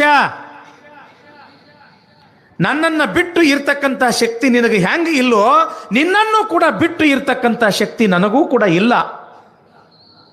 ನೀ ಮುಂದೆ ಅವತಾರವನ್ನ ಎತ್ತು. ನಿನ್ನ ಜೊತೆಗೆ ಇಲ್ಲೇನು ದೇವಾನು ದೇವತೆಗಳಿದಾರಲ್ಲ, ಇವರು ಕೂಡ ಅಲ್ಲಲ್ಲಿ ಅವತಾರವನ್ನ ಎತ್ತಿ ನಿನ್ನನ್ನು ಬಂದು ಕೂಡ್ತಾರ. ಅಷ್ಟೇ ಅಲ್ಲ, ನಾನು ಕೂಡ ಗುರು ಲಿಂಗ ಜಂಗಮ ರೂಪದಿಂದ ಬಂದು ನಿನ್ನನ್ನು ಕಾಣ್ತೀನಿಪ್ಪ, ನಿನಗೆ ದರ್ಶನ ಕೊಡ್ತೀನಿಪ್ಪ ಅಂತ ಶಿವ ಅಭಯವನ್ನ ಇತ್ತ. ಆವಾಗ ನಂದೀಶ ಬಹಳ ಸಂತೋಷದಿಂದ, ಬಹಳ ಆನಂದದಿಂದ ಭೂಲೋಕದಲ್ಲಿ ನಾನು ಅವತಾರವನ್ನ ಎತ್ತಬೇಕು ಅಂತ ತಿಳ್ಕೊಂಡು ಕೈಲಾಸದಿಂದ ಆಕಾಶ ಮಾರ್ಗವಾಗಿ ಭೂಲೋಕದತ್ತ ಆಗಮಿಸ್ತಾ ಇದ್ದಾನೆ ನಂದೀಶ. ಜಂಬುದ್ವೀಪ, ಭರತಖಂಡ, ಅದರಲ್ಲಿ ಈ ಭಾರತ ದೇಶ. ತಂಗಿ, ನಾವೆಲ್ಲರೂ ಯಾವ ದೇಶದೊಳಗೆ ಬದುಕ್ತೀವಿ ತಂಗಿ? ಭಾರತ ಅಂದ್ರೆ ಏನು ಗೊತ್ತದ ನಿಮಗೆ? ಭಾರತ. ಭಾ ಅಂತಂದ್ರೆ ಬೆಳಕು. ಯಾವ ದೇಶದೊಳಗೆ ನಾವು ಬದುಕಾಕತ್ತೀವಿ ಆ ದೇಶದ ಶಬ್ದ, ಅದರ ಅರ್ಥ ನಮಗೆ ಗೊತ್ತಿಲ್ಲ ಅಂತಂದ್ರೆ ಪ್ರಯೋಜನ ಆಗೋದಿಲ್ಲ ತಂಗಿ. ಲಕ್ಷ್ಯ ಕೊಟ್ಟು ಕೇಳ್ರಿ, ಯಾವುದಕ್ಕೆ ಭಾರತ ಅಂತ ಕರೀತಾರ? ಭಾ ಅಂತಂದ್ರ ಬೆಳಕ, ರಥ ಅಂತಂದ್ರ ಆನಂದಿಸುವುದು. ಯಾರು ಬೆಳಕಿನೊಳಗ ಆನಂದಿಸುತ್ತಾರೆ ಅವರು ಭಾರತೀಯರು. ಬೆಳಕು ಅಂತಂದ್ರೆ ಎಂಥ ಬೆಳಕು? ಈ ದೀಪದ ಬೆಳಕಲ್ಲ, ಜ್ಞಾನ ಅನ್ನೋ ದೀಪದ ಬೆಳಕು, ಅರಿವು ಅನ್ನೋ ದೀಪದ ಬೆಳಕು, ಆತ್ಮಜ್ಞಾನ ಎಂಬತಕ್ಕಂಥ ಬೆಳಕಿನೊಳಗ ಯಾರು ಆನಂದವನ್ನು ಪಡ್ತಾರೋ ಅಂಥವರೆಲ್ಲ ಭಾರತೀಯರು. ನಮ್ಮೊಳಗೆಲ್ಲ ಬೆಳಕೈತೇನಿಲ್ಲ ತಂಗಿ? ನಾವ್ಯಾರು? ನಾವು ಪರಮಾತ್ಮನ ಸ್ವರೂಪರು. ನಾವು ಎಲ್ಲಿಂದ ಬಂದೀವಿ? ಪರಮಾತ್ಮನಿಂದ ನಾವು ಬಂದೀವಿ. ಮತ್ತು ನಾವು ಎಲ್ಲಿಗೆ ಹೋಗ್ತೀವಿ? ಮತ್ತೆ ಪರಮಾತ್ಮನಲ್ಲಿಯೇ ನಾವು ಹೋಗ್ತೀವಿ ಎಂಬತಕ್ಕಂಥ ಆ ಆತ್ಮಜ್ಞಾನವನ್ನ ಇರ್ತಕ್ಕಂಥವರು ಭಾರತೀಯರು. ಭಾರತ ಗೊತ್ತಾತು ತಂಗಿ? ಶಬ್ದದ ಅರ್ಥ ಗೊತ್ತಾತು? ಬೆಳಕಿನೊಳಗ ಆನಂದಿಸ್ತಕ್ಕಂಥವರು, ರಮಿಸ್ತಕ್ಕಂಥವರಿಗೆ ಭಾರತೀಯರು. ಈ ದೇಶಕ್ಕೆ ಭಾರತ ಅಂತ ಹೆಸರು ಯಾಕಂತ ಬಂತು ಅಂತ ಇನ್ನೊಂದು ಅರ್ಥ. ಹಿಂದೆ ಈ ದೇಶವನ್ನ ಯಾರು ಆಳಿದ್ರು? ಭರತ ಎಂಬತಕ್ಕಂಥ ರಾಜ ಈ ದೇಶವನ್ನು ಆಳಿದ ಕಾರಣಕ್ಕಾಗಿ ಈ ದೇಶಕ್ಕೆ ಭಾರತ ಅಂತ ಹೆಸರು ಬಂತು ಅಂತ ಇತಿಹಾಸ ಹೇಳ್ತದ. ಈ ಭಾರತ ಸಾಮಾನ್ಯ ಅಲ್ಲ. ಅಲೆಕ್ಸಾಂಡರ್, ಇಡೀ ವಿಶ್ವವನ್ನೇ ಗೆಲ್ಲಬೇಕು ಅಂತ ಹೊರಟಿರ್ತಕ್ಕಂಥ ಅಲೆಕ್ಸಾಂಡರ್ ತನ್ನ ಗುರು ಆಗಿರ್ತಕ್ಕಂಥ ಅರಿಸ್ಟಾಟಲ್ಗೆ ಕೇಳ್ತಾನೆ, ಗುರುಗಳೇ, ನಾನು ಭಾರತವನ್ನ ಗೆಲ್ಲಬೇಕು ಅಂತ ನಡೆದೀನಿ, ಅದಕ್ಕೆ ಯಾವುದು ಭಾರತ ಅಂತ ನಾನು ಹೇಗೆ ತಿಳ್ಕೊಳ್ಬೇಕು? ಆವಾಗ ಅರಿಸ್ಟಾಟಲ್ ಹೇಳ್ತಾರೆ, ಏ ರಾಜ, ಎಲ್ಲವನ್ನ ಗೆಲ್ಲಬಹುದು, ಭಾರತವನ್ನ ಗೆಲ್ಲೋದು ಬಹಳ ಕಷ್ಟ ಅದಪ್ಪ. ಅಲ್ಲಿಯ ಭೂಭಾಗವನ್ನ ಗೆಲ್ಲೋದು ದೊಡ್ಡ ಮಾತಲ್ಲ, ಅಲ್ಲಿ ಇರ್ತಕ್ಕಂಥ ಭಾರತೀಯರನ್ನ ಗೆಲ್ಲೋದು ಬಹಳ ದೊಡ್ಡ ಮಾತದು ತಮ್ಮ.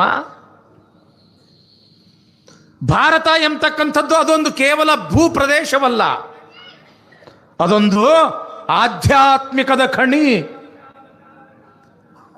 ಭಾರತವೆಂದರೆ ಕೇವಲ ಅದೊಂದು ರಾಜಕೀಯ ಸಂಗತಿಯಲ್ಲ, ಅಥವಾ ಕೆಲವು ಐತಿಹಾಸಿಕ ವಾಸ್ತವಾಂಶಗಳ ಭಾಗವಲ್ಲ. ಭಾರತ ಅಂತಂದ್ರೆ ಕೇವಲ ಹಣ, ಅಧಿಕಾರ, ಸಿರಿ ಸಂಪತ್ತಿಗೆ ಹುಚ್ಚಾಗತಕ್ಕಂಥ ದೇಶ ಅಲ್ಲ. ಯಾವ ರೀತಿಯಾಗಿ ಚಕೋರ ಪಕ್ಷಿ ಚಂದ್ರನ್ನೇ ಕಾಣುವಂತೆ ಭಾರತ ದೇಶದವರು ಸತ್ಯವನ್ನೇ ಕಾಣಲು, ಸತ್ಯವನ್ನೇ ಹುಡುಕಾಡಲು, ಸತ್ಯದ ದರ್ಶನವನ್ನು ಮಾಡಲು ಹಂಬಲಿಸತಕ್ಕಂಥ ಒಬ್ಬ ಅಪೂರ್ವವಾಗಿರ್ತಕ್ಕಂಥ ಜನಾಂಗಗಳ ದೇಶ ಅದು ಭಾರತ ದೇಶ. ಅಂತ ಭಾರತ ದೇಶದಿಂದ ನಾ ಏನು ತರಲಿ ಗುರುವೇ ಅಂತ ಅಲೆಕ್ಸಾಂಡರ್ ಅರಿಸ್ಟಾಟಲ್ರನ್ನ ಕೇಳಿದಾಗ ಅರಿಸ್ಟಾಟಲ್ ಹೇಳ್ತಾರೆ, ಭಾರತದಿಂದ ನೀ ನನಗೆ ಏನಾದರೂ ಕೂಡ ತರಬೇಕು ಅಂತ ನಿನ್ನ ಮನಸ್ಸು ಹೇಳಿದ್ರೆ, ಭಾರತ ಸತ್ಯವನ್ನೇ ಸಾಧಿಸುವ ದೇಶ, ಅದಕ್ಕೆ ಸತ್ಯವನ್ನೇ ಹೇಳ್ತಕ್ಕಂಥ ಒಂದು ಧರ್ಮ ಗ್ರಂಥ ನನಗಾಗಿ ತೆಗೆದುಕೊಂಡು ಬಾ. ಅಷ್ಟೇ ಅಲ್ಲ, ಸತ್ಯವನ್ನೇ ಸಾಧಿಸಿರ್ತಕ್ಕಂಥ ಒಬ್ಬ ಶಿವಯೋಗಿಯನ್ನು ನನ್ನ ಹತ್ರ ಕರ್ಕೊಂಡು ಬಾ, ನಾನು ಅವನ ದರ್ಶನವನ್ನು ಪಡ್ಕೋಬೇಕು ಅಂತ ತಿಳ್ಕೊಂಡು ಯಾವಾಗ ಅರಿಸ್ಟಾಟಲ್ ಹೇಳ್ತಾರ, ಆವಾಗ ಆ ಅಲೆಕ್ಸಾಂಡರ್ ಭಾರತಕ್ಕೆ ಬಂದ ಅಂತ. ಈ ಭಾರತ ದೇಶವನ್ನು ನೋಡಿ, ಇಲ್ಲಿ ಇರ್ತಕ್ಕಂಥ ಆತ್ಮಜ್ಞಾನಿಗಳ ಸಂಗಮವನ್ನು ನೋಡಿ, ಆತನು ಕೂಡ ಒಬ್ಬ ಆಧ್ಯಾತ್ಮಿಕ ಸಾಧಕನಾದ ಅಂತ ತಿಳ್ಕೊಂಡು ನಾವು ಅಲೆಕ್ಸಾಂಡರ್ನ ಇತಿಹಾಸದಿಂದ ನಾವು ತಿಳ್ಕೊಳ್ತೀವಿ. ಗ್ರೀಕ್ ದೇಶದ ತತ್ವಜ್ಞಾನಿ ಮ್ಯಾಕ್ಸ್ ಮುಲ್ಲರ್ ಹೆಸರು ಕೇಳಿರಲ್ರಪ್ಪ. ಭಾರತ ದೇಶದ ಬಗ್ಗೆ ಬಹಳಷ್ಟು ಕೇಳಿದ್ದರು ಮ್ಯಾಕ್ಸ್ ಮುಲ್ಲರ್. ನಾನು ಭಾರತವನ್ನು ನೋಡಬೇಕು, ಭಾರತೀಯರನ್ನ ಕಾಣಬೇಕು ಅಂತ ತಿಳ್ಕೊಂಡು ಗ್ರೀಕ್ ದೇಶದಿಂದ ಭಾರತಕ್ಕೆ ಬಂದ. ವರ್ಷ ಅಲ್ಲ, 2 ವರ್ಷ ಅಲ್ಲ, 3 ವರ್ಷಗಳ ಕಾಲ ಭಾರತ ದೇಶವನ್ನೆಲ್ಲ ಸಂಚಾರ ಮಾಡಿದ ಮ್ಯಾಕ್ಸ್ ಮುಲ್ಲರ್. ಯಾರೋ ಒಬ್ಬರು ಕೇಳಿದ್ರು, ಏನ್ರಿ ಮಹಾತ್ಮರ,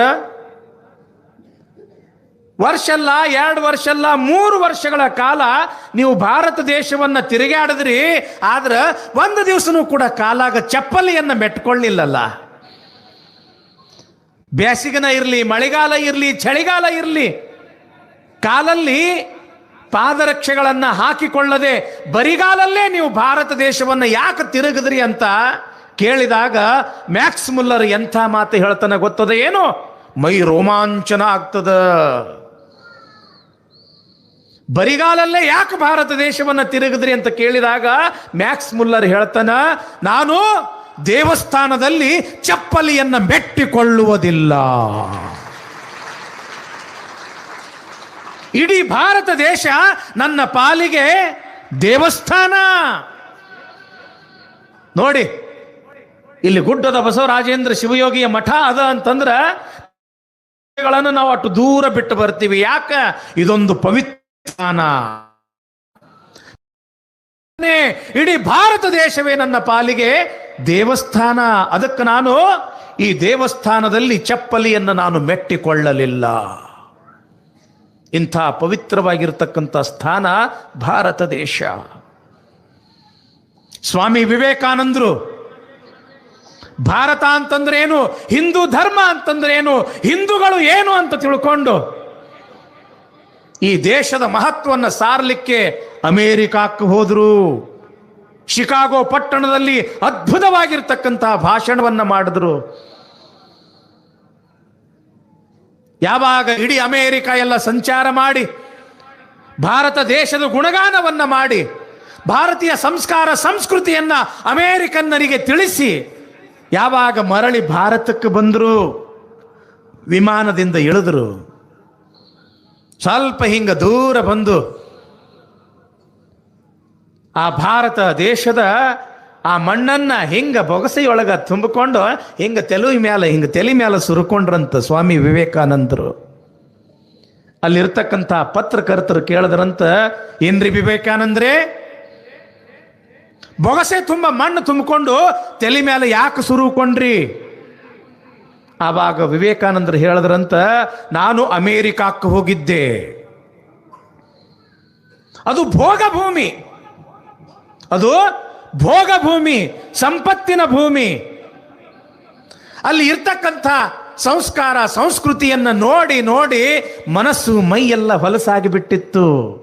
ಆದ್ರೆ ನನ್ನ ಭಾರತ ದೇಶ ಇದು ಭೋಗ ಭೂಮಿ ಅಲ್ಲ, ಇದು ಯೋಗ ಭೂಮಿ. ಇಲ್ಲಿ ಅನೇಕ ಶರಣರು, ಸಂತರು, ಮಹಾತ್ಮರು, ಶಿವಯೋಗಿಗಳು ಅವತಾರವನ್ನ ಎತ್ತಿ ಜಪ ತಪ ಪೂಜೆ ಅನುಷ್ಠಾನದಿಂದ ಈ ಭಾರತದ ನೆಲವನ್ನ ಅತ್ಯಂತ ಪವಿತ್ರ ಮಾಡಿದ್ದಾರೆ. ಅದಕ್ಕೆ ಈ ನೆಲದ ಮಣ್ಣನ್ನ ನನ್ನ ಮೈ ಮೇಲೆ ಯಾಕೆ ನಾನು ಸುರುಕೊಂಡೆ ಅಂತಂದ್ರೆ, ಅಪವಿತ್ರ ಆಗಿರ್ತಕ್ಕಂಥ ಈ ಶರೀರ ಮತ್ತೆ ಪವಿತ್ರ ಆಗಲಿ ಅನ್ನೋ ದೃಷ್ಟಿಯಿಂದ. ಅಂಥ ಒಂದು ಪವಿತ್ರ ಮಣ್ಣಿನಲ್ಲಿ ನಾವು ನೀವು ಬದುಕಕತ್ತೀವೇನಿಲ್ಲ ತಂಗಿ. ಕ್ಯಾಡ್ಗಿಗೆ ಬಂದ ಕೂಡಲೇ ಮಠಕ್ಕೆ ಬರ್ತೀರಿ, ಆ ಮಠದ ನೆಲವನ್ನ, ಆ ಅಂಗಳದ ನೆಲವನ್ನ ಹೆಂಗ ಕೈ ಮೊಟ್ಟೆ ಹಿಂಗ ಹಣ್ಣಿಗೆ ಹಚ್ಕೋತೀರೇನಿಲ್ಲ? ಯಾಕೆ? ಬಸವರಾಜೇಂದ್ರ ಶಿವಯೋಗಿಗಳು ಪೂಜಾ ಅನುಷ್ಠಾನ ಮಾಡಿರ್ತಕ್ಕಂಥ ಜಗ.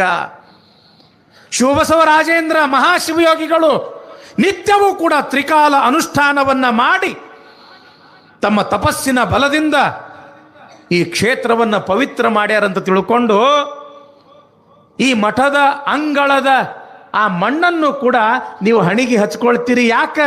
ಶಿವಯೋಗ ಮಂದಿರದ ವಿಭೂತಿಯಷ್ಟೇ ಪವಿತ್ರವಾಗಿರ್ತಕ್ಕಂಥದ್ದು ಈ ಮಠದ ಮಣ್ಣು, ಈ ಮಠದ ನೆಲ. ಅದಕ್ಕೆ ಇಲ್ಲಿ ಶಿವಯೋಗಿಗಳು, ಸಂತರು, ಮಹಾತ್ಮರು ಜನಿಸಿ ಇಂಥ ಮಣ್ಣನ್ನ ಪವಿತ್ರ ಮಾಡ್ಯಾರ. ಅದಕ್ಕೆ ಆಕಾಶ ಮಾರ್ಗದಲ್ಲಿ ಇರತಕ್ಕಂಥ ನಂದೀಶ ಬೇರೆ ಯಾವ ದೇಶಕ್ಕೂ ಕೂಡ ಹೋಗಲಿಲ್ಲ. ಅತ್ಯಂತ ಪವಿತ್ರವಾಗಿರ್ತಕ್ಕಂಥ ಈ ಭರತ ಭೂಮಿಗೆ ಬಂದರು. ಇಡೀ ಭಾರತ ದೇಶದಲ್ಲಿಯೇ ಅತ್ಯಂತ ಪವಿತ್ರವಾಗಿರ್ತಕ್ಕಂಥ ನಾಡು ಯಾವ ನಾಡು ಹೇಳ್ರಿ? ನಮ್ಮ ಕರುನಾಡು. ಕನ್ನಡಕ್ಕಾಗಿ ಕೈ ಎತ್ತು, ನಿನ್ನ ಕೈ ಕಲ್ಪವೃಕ್ಷವಾಗುತ್ತದೆ ಅಂತಾರೆ ಕುವೆಂಪು ಅವರು. ಕನ್ನಡಿಗರು ಅಂತಂದ್ರ ಅಷ್ಟೊಂದು ಒಳ್ಳೆಯವರು. ಸಾಧುಂಗೆ ಸಾಧುವಂ ನೋಡ್ರಿ ಎಷ್ಟು ಅದ್ಭುತವಾಗಿ ಹೇಳ್ತಾರೆ ಅವರು. ಕಪ್ಪೆ ಅರಭಟ್ಟನ ಶಾಸನದಲ್ಲಿ ಬರ್ತದೆ, ಸಾಧುವಂಗೆ ಸಾಧುವಂ ಮಾಧುರ್ಯಂಗೆ ಮಾಧುರ್ಯಂ ಬಾದಿಪ್ಪ ಕಲಿಗೆ ಕಲಿಯುಗ ವಿಪರೀತನ್ ಮಾಧವನೀತನ್. ಕನ್ನಡಿಗರು ಅಂತಂದ್ರೆ ಸಾಮಾನ್ಯರಲ್ಲ, ಅಷ್ಟೇ ಸಾತ್ವಿಕರು. ಯಾರಿಗೆ? ಸಾತ್ವಿಕರಿಗೆ ಸಾತ್ವಿಕರು. ಸಾಧುವಿಂಗೆ ಸಾಧುವಂ ಮಾಧುರ್ಯಂಗೆ ಮಾಧುರ್ಯಂ. ಯಾರು ಪ್ರೀತಿಯಿಂದ ಇರ್ತಾರ, ಸ್ನೇಹದಿಂದ ಇರ್ತಾರ, ಅವ್ರ ಜೊತೆಗೆ ಜೇನು ತುಪ್ಪದ ಹಾಗೆ ರುಚಿಯಾಗಿ ಮಧುರವಾಗಿ ಇರ್ತಕ್ಕಂಥವರು ಕನ್ನಡಿಗರು. ಅಷ್ಟೇ ಅಲ್ಲ, ಬಾದಿಪ್ಪ ಕಲಿಗೆ ಕಲಿಯುಗ ವಿಪರೀತನ್. ಯಾರು ಈ ಮಣ್ಣಿನ ಮೇಲೆ ಕೆಟ್ಟ ದೃಷ್ಟಿಯನ್ನ ಇಡ್ತಾರ ಅಂಥವರಿಗೆ ಅತ್ಯಂತ ವೀರನಾಗಿ ಶೂರನಾಗಿ ಈ ಮಣ್ಣಿನ ರಕ್ಷಣೆಯನ್ನ ಮಾಡತಕ್ಕಂಥ ವೀರ ಧೀರರು ನಮ್ಮ ಕನ್ನಡಿಗರು. ಇಂಥ ಒಂದು ಕನ್ನಡ ನಾಡಿಗೆ ನಂದೀಶ ಆಕಾಶ ಮಾರ್ಗವಾಗಿ ಬರ್ತಾ ಇದ್ದಾನೆ. ಜಯ ಭಾರತ ಜನನಿಯ ತನುಜಾತೆ ಜಯ ಹೇ ಕರ್ನಾಟಕ ಮಾತೆ. ಕನ್ನಡ, ಆ ಭಾರತ ಮಾತೆಗೆ ನಮ್ಮ ಕರುನಾಡು ಎಂಬತಕ್ಕಂಥದ್ದು ಹೆಂಗದ ಅಂತಂದ್ರೆ, ಆ ಭಾರತ ಮಾತೆಯ ರತ್ನ ಖಚಿತವಾಗಿರ್ತಕ್ಕಂಥ ಕಿರೀಟಕ್ಕ ಮಧ್ಯದೊಳಗ ಆ ವಜ್ರದ ಹರಳು ಇದ್ದಂಗ ನಮ್ಮ ಈ ಕರುನಾಡು. ಇಂಥ ಕರುನಾಡಿಗೆ, ಅದರಲ್ಲಿ ಮುಖ್ಯವಾಗಿ ಎಲ್ಲಿಗೆ ಬಂದ ನಂದೀಶ? ವಿಜಯಪುರ ಜಿಲ್ಲೆ. ನೀವೆಲ್ಲರೂ ಯಾವ ಜಿಲ್ಲೆಯೊಳಗಿರ್ತೀರಿ? ನಿಮ್ಮ ಜಿಲ್ಲೆಗೆ ಬಂದ ಕೈಲಾಸದಿಂದ ನಂದೀಶ. ಯಾವ ಊರು? ಇಂಗಳೇಶ್ವರ ಬಾಗೇವಾಡಿ. ಬಸವ ಪುರಾಣ ಕೇಳಕತ್ತೀರಲ್ಲ ತಂಗಿ, ಲಕ್ಷ್ಯ ಕೊಟ್ಟು ಕೇಳ್ರಿ. ಬಸವ ಪುರಾಣ ಯಾರು ಬರೆದ್ರು? ಬಸವಣ್ಣ ಎಲ್ಲಿ ಹುಟ್ಟಿದ್ರು? ಬಸವಣ್ಣನ ತಂದೆ ಯಾರು? ತಾಯಿ ಯಾರು? ಅಕ್ಕ ಯಾರು? ಅಳಿಯ ಯಾರು? ಎಲ್ಲಿ ಹುಟ್ಟಿದ್ರು? ಎಲ್ಲಿ ಬೆಳೆದ್ರು? ಎಲ್ಲಿ ಹೋಗಿ ಕಾಯಕವನ್ನು ಮಾಡಿದ್ರು? ಮತ್ತೆ ಬಂದು ಎಲ್ಲೂ ಐಕ್ಯ ಆದರು. ಬಹಳ ಅದ್ಭುತ ಪ್ರಸಂಗ ಬಸವ ಪುರಾಣದಲ್ಲಿ. ಇಂಗಳೇಶ್ವರ ಬಾಗೇವಾಡಿ, ಈಗೆಲ್ಲ ನಾವು ಬಸವನ ಬಾಗೇವಾಡಿ ಅಂತ ಕರಿತೀವಿ, ಹೌದಲ್ಲ ತಂಗಿ? ಬಸವಣ್ಣ ಅಲ್ಲಿ ಜನನ ತಾಳ್ದ ಅನ್ನೋ ಕಾರಣಕ್ಕಾಗಿ ಬಸವನ ಬಾಗೇವಾಡಿ ಅಂತ ನಾವು ಈಗ ಕರಿತೀವಿ.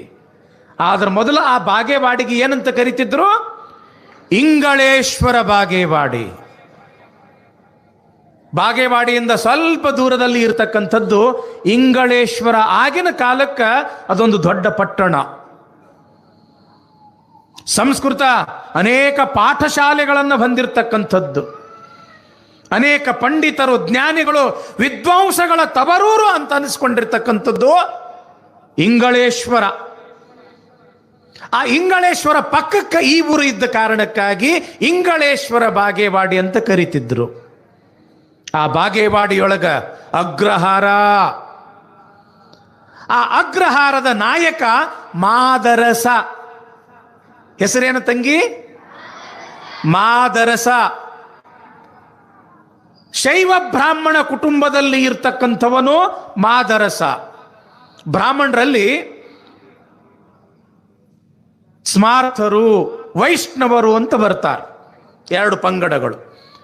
ಶಿವನ ಆರಾಧನೆಯನ್ನ ಮಾಡ್ತಕ್ಕಂಥವರು ಸ್ಮಾರ್ಥರು, ವಿಷ್ಣುವಿನ ಆರಾಧನೆಯನ್ನ ಮಾಡ್ತಕ್ಕಂಥವರು ವೈಷ್ಣವರು, ಬ್ರಾಹ್ಮಣರೇ. ಅಂಥ ಒಂದು ಶೈವ ಬ್ರಾಹ್ಮಣ ಕುಟುಂಬದಲ್ಲಿ ಇರ್ತಕ್ಕಂಥವನು ಮಾದರಸ. ಆತನ ಧರ್ಮ ಪತ್ನಿ ಯಾರು? ಮಾದಲಾಂಬಿಕೆ. ಲಕ್ಷ್ಯ ಕೊಟ್ಟು ಕೇಳಾಕತ್ತೀರಾ ತಂಗಿ? ಗಂಡನ ಹೆಸರೇನು? ಮಾದರಸ. ಹೆಂಡತಿ ಹೆಸರೇನು? ಮಾದಲಾಂಬಿಕೆ. ಇವರಿಬ್ಬರಿಗೂ ಕೂಡ ಒಬ್ಬ ಮಗಳಿದ್ದಳು. ಆಕೆ ಹೆಸರೇನು ಅಂತಂದ್ರೆ ನಾಗಮ್ಮ ಅಥವಾ ನಾಗಲಾಂಬಿಕೆ ಅಂತ. ನೀವು ನಾಗಮ್ಮ ಅಂತ ತಿಳ್ಕೊಳ್ರಿ ಸಾಕು.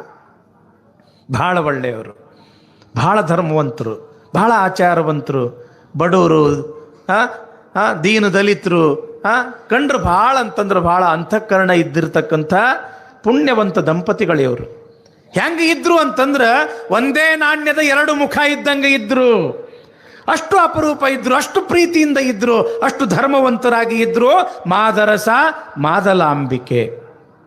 ಆದ್ರೆ ಅವರ ಜೀವನದೊಳಗೆ ಎಲ್ಲ ಇತ್ತು. ಸಿರಿ, ಸಂಪತ್ತು, ಆಸ್ತಿ, ಅಂತಸ್ತು, ಅಧಿಕಾರ ಎಲ್ಲ ಇತ್ತು. ಒಂದೇ ಒಂದು ಕೊರತೆ ಇತ್ತು. ಏನದು? ವಂಶ ಉದ್ಧಾರಕ್ಕಾಗಿ ಒಂದು ಗಂಡು ಮಗು ಇದ್ದಿದ್ದಿಲ್ಲ. ಮನ್ಯಾಗ ನೋಡ್ರಿ, ಎಷ್ಟೇ ಹೆಣ್ಣು ಹುಟ್ಟರು ಕೂಡ ಒಂದು ಗಂಡು ಆದ್ರೆ ಚಲೋ ಇರ್ತಿತ್ತು ಅಂತೀರೇನಿಲ್ಲ? ಈಗ ಗಂಡು ಮಕ್ಕಳಿಗಿಂತ ಹೆಣ್ಮಕ್ಳು ಚಲೋ, ಎರಡು ಮಾತಿಲ್ಲ. ಯಾಕೆ? ಮುಂದೆ ನಿಮಗೆ ಯಾರು ನೋಡ್ತಾರೆ? ಗಂಡು ಮಕ್ಕಳು ನೋಡ್ತಾರೆ, ಹೆಣ್ಮಕ್ಳು ನೋಡ್ತಾರೆ. ಈಗ ಹೆಣ್ಮಕ್ಳ ನೋಡಾಕತ್ತಾರೆ, ಗಂಡು ಮಕ್ಕಳು ಏನಿಲ್ಲ, ಮದಿ ಆಗಿದ್ದ ತಡ ವರ್ಷ 70 ಹೋಗೇ ಬಿಡ್ತಾರ ಅವ್ರು. ಯವ ಮತ್ತು ನನ್ನ ಹೆಂಡತಿ ಹಿಂಗೆ ಅನ್ನಕತ್ತಾಳ, ಮತ್ತು ನಾವು ಬೇರೆ ಇರ್ತೀವಿ. ನಿಮಗರ ಹೊರಗೆ ಹಾಕ್ತಾರೆ, ಅವರರ ಹೊರಗೆ ಹೋಗ್ತಾರೆ. ಇಂಥ ಕಾಲ ಬಂದದೇನಿಲ್ಲ. ಆದ್ರೆ ಈ ಕಡೆ ಎಲ್ಲ ಮಾತು, ನಮ್ಮ ಕಡೆ ಮಾತು ಹೇಳತ್ತೀನಿ. ಈ ಕಡೆ ಒಬ್ಬರೊಬ್ಬರು ಬೇರೆ ಆಗೋದಿಲ್ಲ. ಅತ್ತಿ ಸೊಸಿ ಬಹಳ ಪ್ರೀತಿಯಿಂದ ಇರ್ತೀರಿ, ಗಂಡ ಹೆಂಡತಿ ಅಂತೂ ಪ್ರೀತಿಯಿಂದ ಇದ್ದೇ ಇರ್ತೀರಿ. ಅತ್ತಿ ಮಾವನ ಹೆಂಗೆ ನೋಡ್ತೀರಿ ಅಂತಂದ್ರೆ ಪಾರ್ವತಿ ಪರಮೇಶ್ವರನ್ ನೋಡ್ದಂಗೆ ನೋಡ್ತೀರಿ. ಜಗಳ ಅನ್ನೋದ ಇಲ್ಲ. ಹೌದಲ್ಲವ? ನಗಾಕತ್ತೀರಿ ಅಂದ್ರೆ ಮತ್ತೆ ಸಂಶಯ ಬರ್ತದೆ ನನಗೆ. ಇರ್ತಾರೆ, ಹೌದಲ್ಲವ? ಒಟ್ಟೆ ಜಗಳ ಆಡೋದಿಲ್ಲ. ಜಗಳಾಡ್ತಾರೆ, ಹಂಗೆ ಅನ್ಬೇಡವ. ಮತ್ತು ನನಗೆ ಓಡಿಸಿ ಕಳಿಸ್ಯಾರತ್ತೀನಿ, ಇವೇನಪ್ಪ ಬೆಡಗೇರಿ ಅಜ್ಜ ಬಂದು ಮತ್ತೆ ನಮಗ ಬೈಯಾಕತ್ತಾನಂತ. ಹೌದಲ್ಲ? ಬಹಳ ಪ್ರೀತಿ. ಅತ್ತಿ ಮಾವ ಅಂತಂದ್ರೆ ಬಹಳ ಪ್ರೀತಿ. ಯಾರಿಗೆ? ಮಾದಲಾಂಬಿಕೆಗೆ. ಒಂದೇ ಒಂದು ಕೊರತೆ ಏನು? ಗಂಡು ಮಕ್ಕಳಿಲ್ಲ ಅನ್ನೋದು ಒಂದೇ ಒಂದು ಕೊರತೆ. ಹೆಂಗ ನಮ್ಮೂರಾಗ ಗುಡ್ಡದ ಬಸವರಾಜೇಂದ್ರ ಶಿವಯೋಗಿಯ ಒಂದು ಪುಣ್ಯಕ್ಷೇತ್ರ, ಹಂಗ ಬಾಗೇವಾಡಿಯೊಳಗ ನಂದೀಶ್ವರನ ದೇವಸ್ಥಾನ ನೋಡ್ರಂಗಿಲ್ಲ. ಬಾಗೇವಾಡಿಗೆ ಹೋಗಿರ್ತಂಗಿ ಯಾರಾದರೂ ಕೈ ಎತ್ತರ ನೋಡೋಣ. ಬಾಗೇವಾಡಿ ಬಸವಣ್ಣನ ಗುಡಿಗೆ ಹೋಗಿರಿ ಅಯ್ಯವ್ವ? ಏನು ಅದ್ಭುತ! ಅಲ್ಲೇನು ನಂದೀಶ. ನಾನು ಹೋದ ವರ್ಷ ಅಲ್ಲಿ ಹೋಗಿದ್ದೆ. ಹಾನಗಲ್ಲು ಕುಮಾರ ಶಿವಯೋಗಿಗಳ ಜಯಂತಿ ಇತ್ತು. ಕುಮಾರ ಶಿವಯೋಗಿಗಳ ಪುರಾಣ ಹೇಳ್ತಕ್ಕಂಥ ಸೌಭಾಗ್ಯ ಸಿಕ್ಕಿತ್ತು. ಅಲ್ಲಿರ್ತಕ್ಕಂಥ ಆ ಬಸವೇಶ್ವರ ದೇವಸ್ಥಾನ ಕಮಿಟಿ ಜನ ನನಗೆ ಗುಡಿಗೆ ಕರ್ಕೊಂಡು ಹೋಗಿದ್ರು. ನಾನು ಬಸವಣ್ಣನನ್ನು ನೋಡಿದ್ದಿಲ್ಲ. ಆ ಬಸವಣ್ಣನನ್ನು ನೋಡಿ ನನ್ನ ಜನ್ಮ ಧನ್ಯ ಆತು. ಅಂಥ ಪವಿತ್ರ ಕ್ಷೇತ್ರ ಬಸವನ ಬಾಗೇವಾಡಿ ಕ್ಷೇತ್ರ. ಮಾದಲಾಂಬಿಕೆ ಆ ಬಸವಣ್ಣನ ಮೇಲೆ ಬಹಳ ಭಕ್ತಿ. ಗಂಡ ಹೆಂಡತಿ ಇಬ್ರು ಮಡಿಯಿಂದ ಆ ಬಸವಣ್ಣನ ದೇವಸ್ಥಾನಕ್ಕೆ ಹೋಗ್ಯಾರ. ಹೋಗಿ ಆ ನಂದೀಶನಿಗೆ ಕೈ ಜೋಡಿಸಿ, ಹೇ ದೇವರೇ ಬಸವಣ್ಣ, ನಮ್ಮ ಜೀವನದೊಳಗೆ ಯಾವ ಕೊರತೆನೂ ಕೂಡ ಇಟ್ಟಿಲ್ಲ, ಏನೆಲ್ಲ ಕೊಟ್ಟಿದಿ, ಆದ್ರೆ ಒಂದು ಕೊರತೆ ಅದ. ವಂಶ ಉದ್ಧಾರಕ್ಕಾಗಿ ಒಂದು ಗಂಡು ಮಗನನ್ನು ಕೊಟ್ಟು ಕಾಪಾಡಪ್ಪ ಅಂತ ತಿಳ್ಕೊಂಡು ಗಂಡ ಹೆಂಡತಿ ಇಬ್ರು ಕೂಡಿ ಸಂಕಲ್ಪ ಮಾಡ್ಯಾರ. ನಂದಿ ವ್ರತ ಮಾಡಕತ್ತಾರ. ಬಹಳ ಭಯ ಭಕ್ತಿಯಿಂದ ಬಸವಣ್ಣನಿಗೆ ನಡ್ಕೊಳ್ಳಕತ್ತಾರ. ಒಂದು ದಿವಸ ಏನಾಗ್ಯದ ಅಂತಂದ್ರೆ, ತಂಗಿ ಮಾದಲಾಂಬಿಕೆ ಬಸವಣ್ಣನ ದೇವಸ್ಥಾನಕ್ಕೆ ಹೋಗಿ ನಮಸ್ಕಾರ ಮಾಡಿ ಎರಡು ಕೈಗಳನ್ನು ಜೋಡಿಸಿ ಬಸವ ಬಸವ ಬಸವಣ್ಣ ನಂದೀಶ ನಂದೀಶ ಅಂತ ತಿಳ್ಕೊಂಡು ಕಣ್ ತುಂಬಿ ಆ ಬಸವಣ್ಣನನ್ನೇ ಮನಸ್ಸಿನಲ್ಲಿ ಧ್ಯಾನಿಸುತ್ತಾ ನೋಡ್ತಾ ಇರ್ತಕ್ಕಂಥ ಸಮಯದೊಳಗೆ ಬಸವಣ್ಣನ ಬಲಭಾಗದಿಂದ ಒಂದು ಹೂವು ಕೆಳಗೆ ಬಿದ್ದು ಬಿಡುತ್ತು. ಯಾವಾಗ ಬಸವಣ್ಣನ ಬಲಭಾಗದಿಂದ ಒಂದು ಹೂವು ಬಿತ್ತೋ, ಸಾಮಾನ್ಯವಾಗಿ ನಂಬಿಕೆ ನೋಡ್ರಿ, ನಮಸ್ಕಾರ ಮಾಡುವಾಗ ದೇವರ ಬಲಭಾಗದಿಂದ ಒಂದು ಹೂವು ಅಥವಾ ಪತ್ರಿ ಬಿತ್ತು ಅಂತಂದ್ರೆ, ಓಹೋ ನಮ್ಮ ಮನಸ್ಸಿನ ಸಂಕಲ್ಪ ಪೂರ್ತಿ ಆಕ್ಕೈತಿ, ನನಗೆ ದೇವ್ರ ಕೃಪಾ ಆತು, ನನಗೆ ಒಳ್ಳೇದಾಗ್ತದ ಅನ್ನೋದು ನಂಬಿಕೆ ಇರ್ತದೇನಿಲ್ರಿವ. ಹಂಗ ಮಾದಲಾಂಬಿಕೆಗೂ ಕೂಡ ನಂಬಿಕೆ. ಯಾವಾಗ ಬಸವಣ್ಣ ಬಲಭಾಗದಿಂದ ಒಂದು ಹೂವನ್ನು ಕೊಟ್ಟ, ಅದನ್ನು ನೋಡಿರ್ತಕ್ಕಂಥ ಪೂಜಾರಿ ಅರ್ಚಕ, ಅಲ್ಲಿ ಇರ್ತಕ್ಕಂಥ ಪೂಜೆ ಮಾಡ್ತಕ್ಕಂಥ ವ್ಯಕ್ತಿ, ಅವ ಬಸವಣ್ಣ ನಿಮಗ ಆಶೀರ್ವಾದ ಕೊಟ್ಟನ, ಪ್ರಸಾದ ಕೊಟ್ಟನ ಅಂತ ತಿಳ್ಕೊಂಡು ಆ ಹೂವ ತಂದು ಉಡಿಯೊಳಗ ಹಾಕಿದ್ದೆ ತಡ ತನ್ನ ಎರಡೂ ಕಣ್ಣುಗಳಿಗೆ ಒತ್ತಿ, ಬಸವಣ್ಣ ನಿನ್ನ ಆಶೀರ್ವಾದ ಇರ್ಲಿಪ್ಪ, ನನಗೊಂದು ಗಂಡು ಸಂತಾನ ಆಗ್ಲಿ ಅಂತ ತಿಳ್ಕೊಂಡು ಮನಸ್ಸಿನಾಗ ಸಂಕಲ್ಪ ಮಾಡಿ ಮನೆಗೆ ಬಂದಾಳ. ಯಾರು? ಮಾದಲಾಂಬಿಕೆ. ರಾತ್ರಿ ಪ್ರಸಾದ ಮಾಡಿ ಮಲ್ಕೊಂಡರ ಗಂಡ ಹೆಂಡತಿ. ಮಾರನೇ ದಿವಸ ನಸುಕಿನ ಜಾವ 3-4 ಗಂಟೆ ಆಗಿರಬಹುದು, ಕನಸು ಬಿದ್ದಾದ. ಇವ ನಿಮಗೂ ಕನಸು ಬೀಳ್ತಾವ ಇಲ್ಲ? ಮುಂದೆ ಹೇಳ್ತೀನಿ. ಆ ಕನಸಿನ ಮಾತು ಭಾಳ ಮಜಾ ಅದ. ಕನಸು ಬಿತ್ತು. ಕನಸಿನೊಳಗ ಬಸವನ ಬಾಗೇವಾಡಿಯಲ್ಲಿರ್ತಕ್ಕಂಥ ಆ ನಂದೀಶ ಕನಸಿನೊಳಗೆ ಬಂದಾನ. ಆ ನಂದೀಶನೇ ಜಂಗಮ ರೂಪದಿಂದ ಬಂದಾನ. ಮೈ ತುಂಬ ಕಾವಿ ಬಟ್ಟೆ ಅದಾವ, ಹಣಿ ಮ್ಯಾಲ ವಿಭೂತಿ, ಕೊರಳಲ್ಲಿ ಲಿಂಗ ರುದ್ರಾಕ್ಷಿ, ಕೈಯಲ್ಲಿ ಕಮಂಡಲ ಯೋಗದಂಡ, ಪಾದದಲ್ಲಿ ಆವುಗೆ. ಯಾವಾಗ ನಂದೀಶ ಜಂಗಮ ರೂಪದಿಂದ ಬಂದು ಆ ಮಾದಲಾಂಬಿಕೆಗೆ ಹೇಳಕತ್ತನ, ಅವ್ವಾ ಶಿವನ ಆಜ್ಞೆಯ ಪ್ರಕಾರ, ಶಿವನ ಅಪ್ಪಣೆಯಂತೆ ನಂದೀಶನೇ ನಿನ್ನ ಗರ್ಭದಲ್ಲಿ ಗಂಡು ಮಗುವಾಗಿ ಹುಟ್ಟತನ ತಾಯಿ. ಸಾಕ್ಷಾತ್ ನಂದೀಶನೇ ನಿನಗ ಗಂಡು ಮಗುವಾಗಿ ಹುಟ್ಟತಾನ. ಅವನಿಗೆ ಬಸವಣ್ಣ ಅಂತ ಹೆಸರಿಡ್ಬೇಕವ. ಏನಂತ ಇಡ್ಬೇಕು? ಬಸವಣ್ಣ ಅಂತ ಹೆಸರಿಡ್ಬೇಕವ ಅಂತ ತಿಳ್ಕೊಂಡು ಹೇಳಿ ಏನು ಮಾಡ್ದ ಅಂತಂದ್ರೆ, ಆ ಜಂಗಮ ಮತ್ತೆ ನಂದೀಶನ ರೂಪವನ್ನು ತಾಳಿ, ಆ ನಂದೀಶ ಬೆಳಕ ನಂದೀಶ ಏನಾತು, ಪೂರ್ತಿ ಬೆಳಕಾಗಿ ಆ ಒಂದು ಜ್ಯೋತಿಯ ರೂಪದೊಳಗ ಈ ಮಾದಲಾಂಬಿಕೆಯ ಗರ್ಭವನ್ನ ಪ್ರವೇಶ ಮಾಡ್ದಂಗಾತು. ಗೊತ್ತಾತ್ರಿವ ನಾ ಹೇಳೋದು? ನಂದೀಶ ಜ್ಯೋತಿಯ ಬೆಳಕಿನ ರೂಪವನ್ನು ತಾಳಿ ಆ ಮಾದಲಾಂಬಿಕೆಯ ಗರ್ಭವನ್ನ ಪ್ರವೇಶ ಮಾಡ್ದಂಗಾತು. ಎಚ್ಚರ ಆಗ್ಬಿಡುತ್ತೆ ನೋಡ್ರಿ ಮಾದಲಾಂಬಿಕೆ. ಪಕ್ಕದಲ್ಲಿ ಮಲಗಿಕೊಂಡಿರ್ತಕ್ಕಂಥ ತನ್ನ ಗಂಡ ಮಾದರಸನಿಗೆ ಎಬ್ಬಿಸಿ, ಹೇಳ್ರಿ ಹೇಳ್ರಿ ಹೇಳ್ರಿ, ಹೊತ್ತು ಹೊಂಡ ಕತ್ತಿತ್ತು, ಹ್ಯಾಂಗು, ಯಾಕ ಏನಾತು? ಏನಿಲ್ಲ, ಕನಸು ಬಿದ್ದಿತ್ತು. ಕನಸಿನೊಳಗ ನಂದೀಶನೇ ಜಂಗಮ ರೂಪದಿಂದ ಬಂದು ಪರಮಾತ್ಮನ ಆಜ್ಞೆಯ ಪ್ರಕಾರ ನಂದೀಶನೇ ನಿನ್ನ ಹೊಟ್ಟೆಯೊಳಗ ಗಂಡು ಮಗುವಾಗಿ ಹುಟ್ಟತನ, ಬಸವಣ್ಣ ಅಂತ ನಾಮಕರಣ ಮಾಡಬೇಕು ಅಂತ ಹೇಳ್ಯಾನ. ಭಾಳ ಚಲೋ ಆತು, ಭಾಳ ಚಲೋ ಆತು ಅಂತ ತಿಳ್ಕೊಂಡು ಗಂಡ ಹೆಂಡತಿ ಮತ್ತಷ್ಟು ಭಾಳ ಭಕ್ತಿಯಿಂದ ಆ ಬಾಗೇವಾಡಿಯ ಬಸವಣ್ಣನಲ್ಲಿ ಶ್ರದ್ಧೆಯನ್ನು ಇಟ್ಟರು.